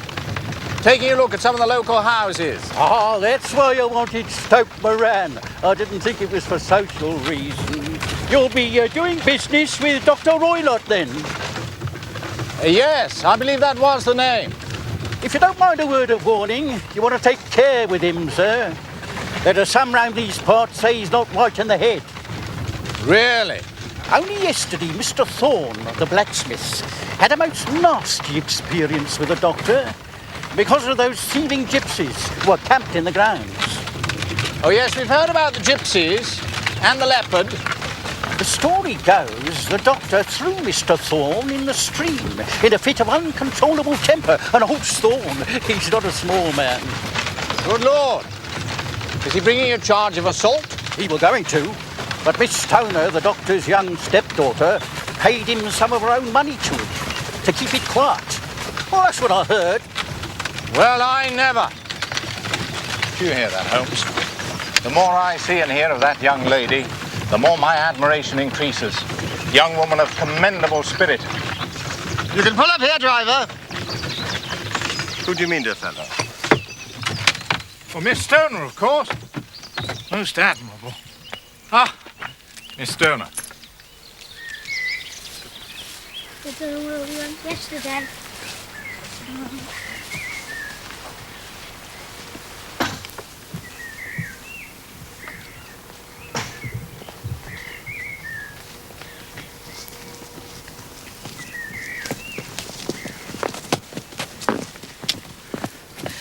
All has turned out splendidly. Dr. Roylott has gone to London and he won't be back before the evening. But we have already had the pleasure of Dr. Roylott's acquaintance. So he followed me. Yes. He turned up just after you left, but Holmes sent him off with a flea in his ear. He's so cunning, I never know when I'm safe from him. Well, then he must guard himself. Or he may find someone more cunning than himself upon his track, shall we? Holmes, don't you think we ought to get Miss Stoner away from here tonight? What, an aroused suspicion? But if he's violent... We shall be here.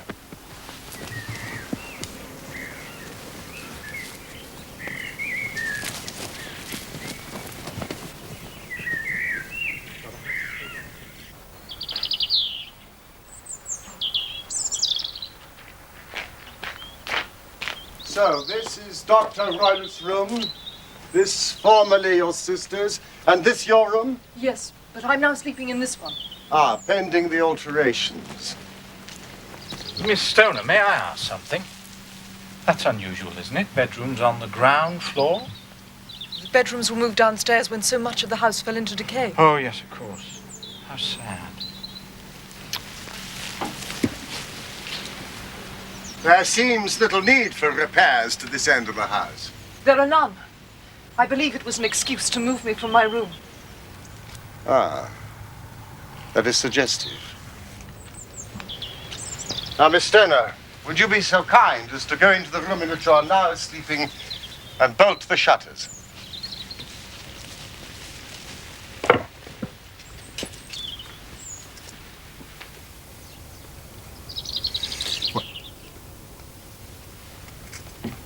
What are you doing, Watson? Well, I'm using your methods, Holmes, seeing whether the ground has been disturbed. And what have you come up with? Your footprints, I believe. And mine and Miss Stoner's. And this.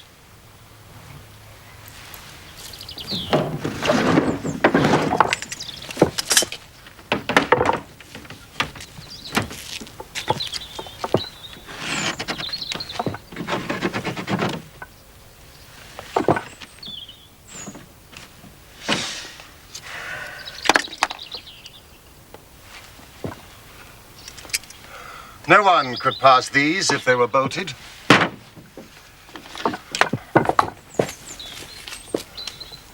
Well, let's see if the inside throws any light on the matter. Ah.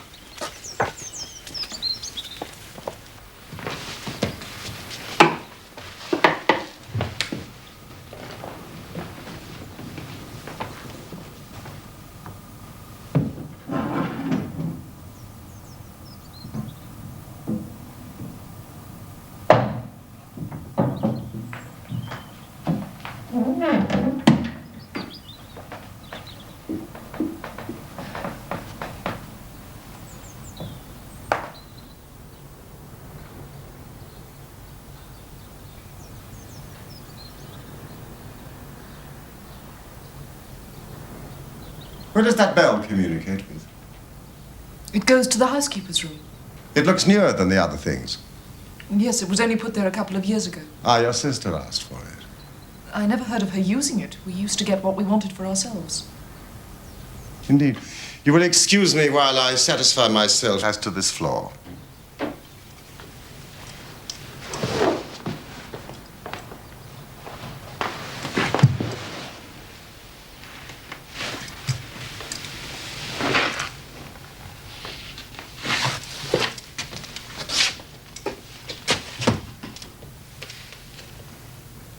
It doesn't ring. It's very strange.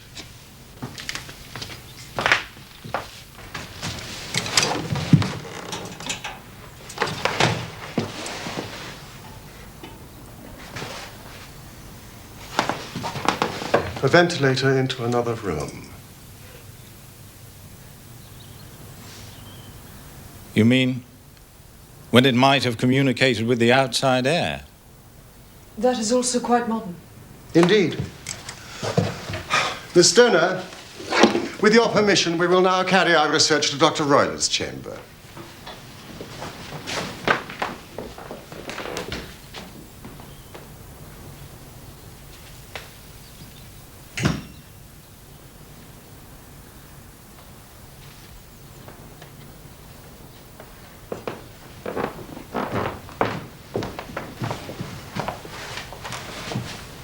What's in here? My stepfather's business papers. Are you seen inside it, then? Only once. Some years ago. I remember it was full of papers. Is there a cat in there? No. What a strange idea. Well, look at this. No, we don't keep a cat. Ah, well. A leopard is a large cat, after all. Yes, but a saucer of milk wouldn't go far in satisfying a leopard. Leopard is kept on a leash, is it? This sort of leash, Watson? What do you make of it? Well, it's a common enough dog leash, but I don't know why it should be tied. We have no dog. Thank you, Miss Stoner. I have seen enough.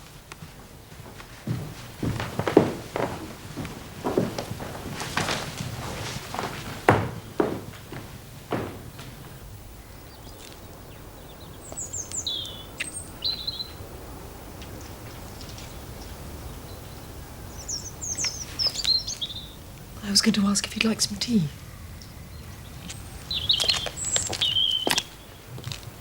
Miss Stoner, it is very essential that you absolutely follow my advice in every respect. Your life may depend on it. I assure you that I'm in your hands. Now, in the first place, on the way here, we passed a small cottage. The shell house? Would the windows of your sister's room be visible from there? Yes. You are sure? Yes. Then we shall make it our base. Some refreshment. Oh, we shall have dined, shan't we, Holmes? Is there a village inn?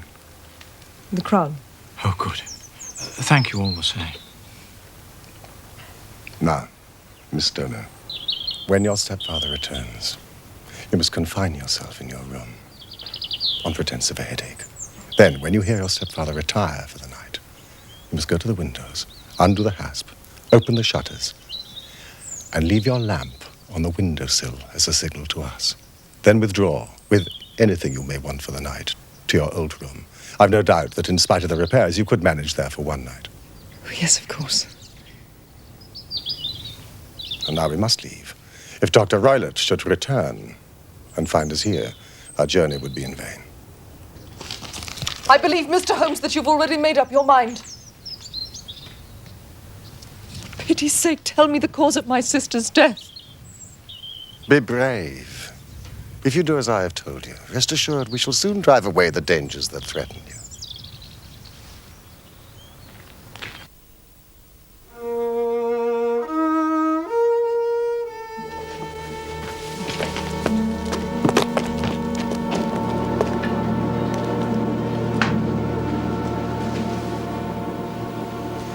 Yes.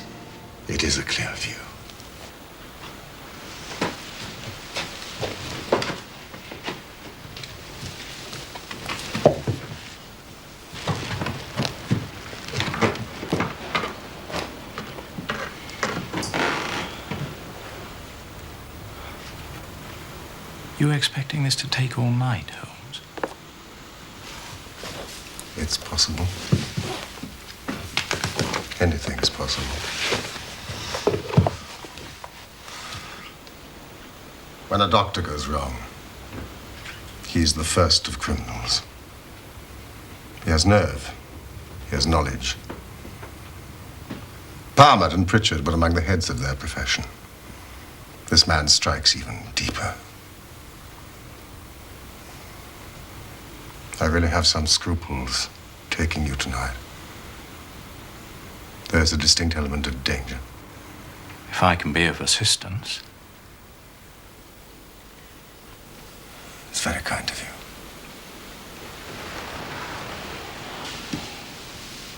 you.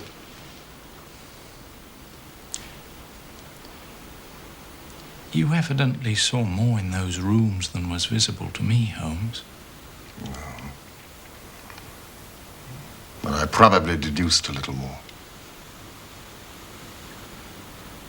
Do you remember Miss Stoner said that her sister could smell Dr. Roylett's cigar?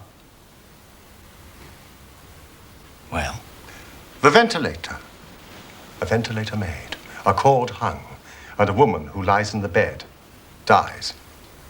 I can't see any connection. Did you notice anything peculiar about the bed? It was clamped to the floor. Could not be moved. Had to remain in the same relative position to the ventilator and the rope, for so we may call it, since it was clearly never made for a bell pull.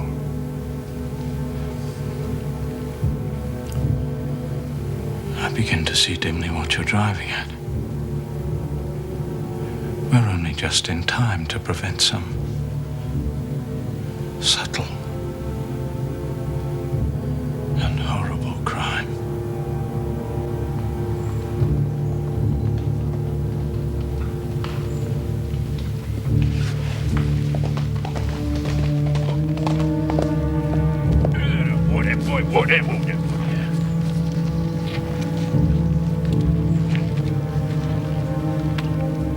Have a look at that. Yeah. Good night.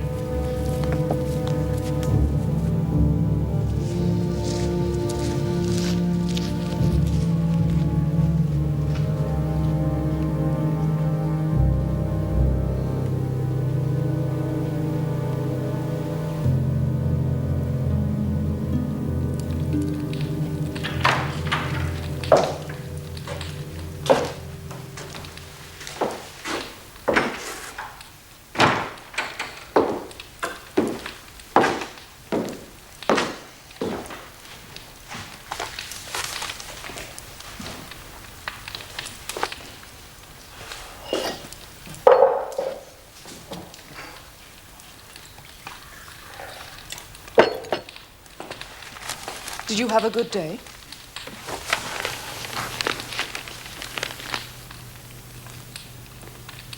Not without interest. Where did you get to this morning? I decided to go to town too. I had some shopping to do for the wedding. You knew I was going up. We might have traveled together. I left early. Yes, I know you did. So that I should be back by lunchtime. I had some things to do here this afternoon. My trip was a whim.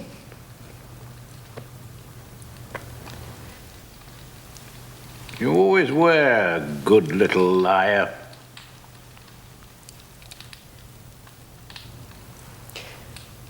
Will you excuse me? I have a terrible headache.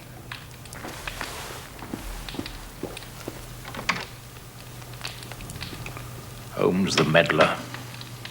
Holmes the busybody. Holmes the Scotland Yard Jack in office.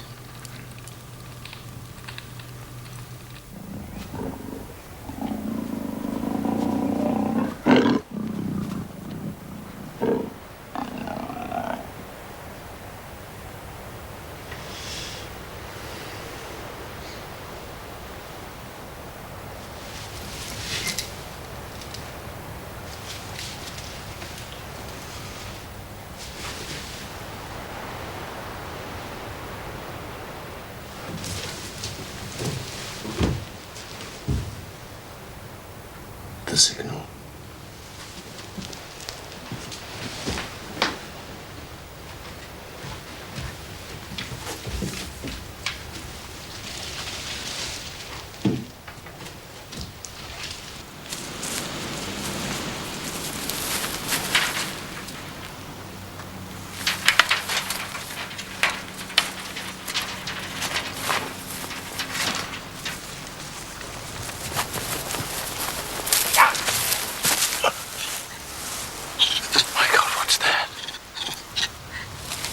It's the baboon. This is a nice household.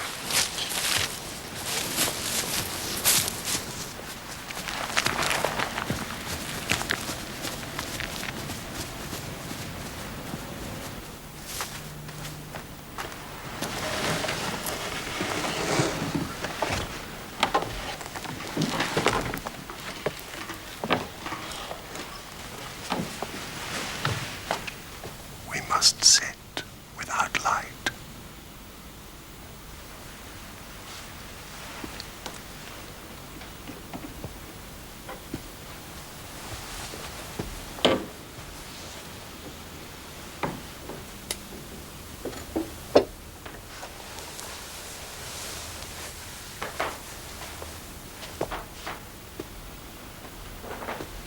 Do not fall asleep. Your very life may depend on it.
You see it, Watson! You see it!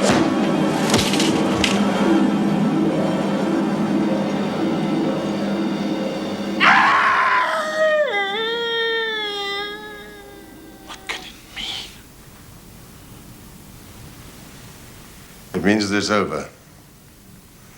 And perhaps for the best.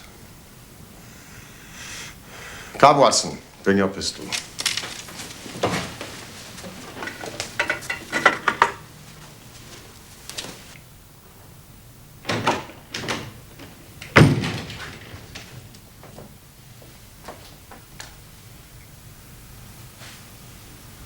It's the band. The speckled band. It is a swamp adder. The deadliest snake in India. He has died within seconds of being bitten.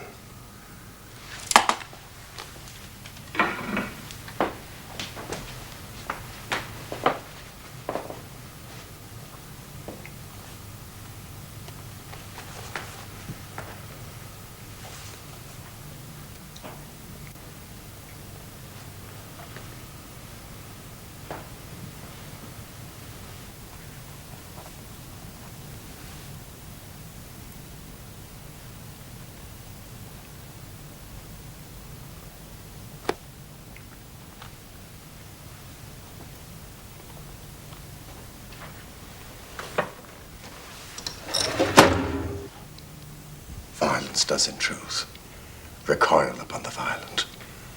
And the schemer falls into the pit which he digs for another. The idea of a snake occurred to me when I coupled it with the knowledge that the doctor was furnished with a supply of creatures from India. A form of poison, rapid and lethal, which couldn't possibly be discovered by any chemical test. It might or might not bite the occupant of the bed. She might escape every night for a week, but sooner or later, she must fall a victim. Oh, my poor Julia. The doctor had trained the snake, probably with the milk, to return at the sound of a whistle. The very whistle which you and your late sister heard. My inspection of the chair in Dr. Roylett's room had shown that he had been in the habit of standing upon it to reach the ventilator. Last night, when I attacked the snake and drove it back through the ventilator, I roused its snakish temper, causing it to turn upon the next person that it saw. Dr. Grimsby Roylott. So you, Holmes, were indirectly responsible for his death. I cannot say that it is likely to weigh very heavily on my conscience.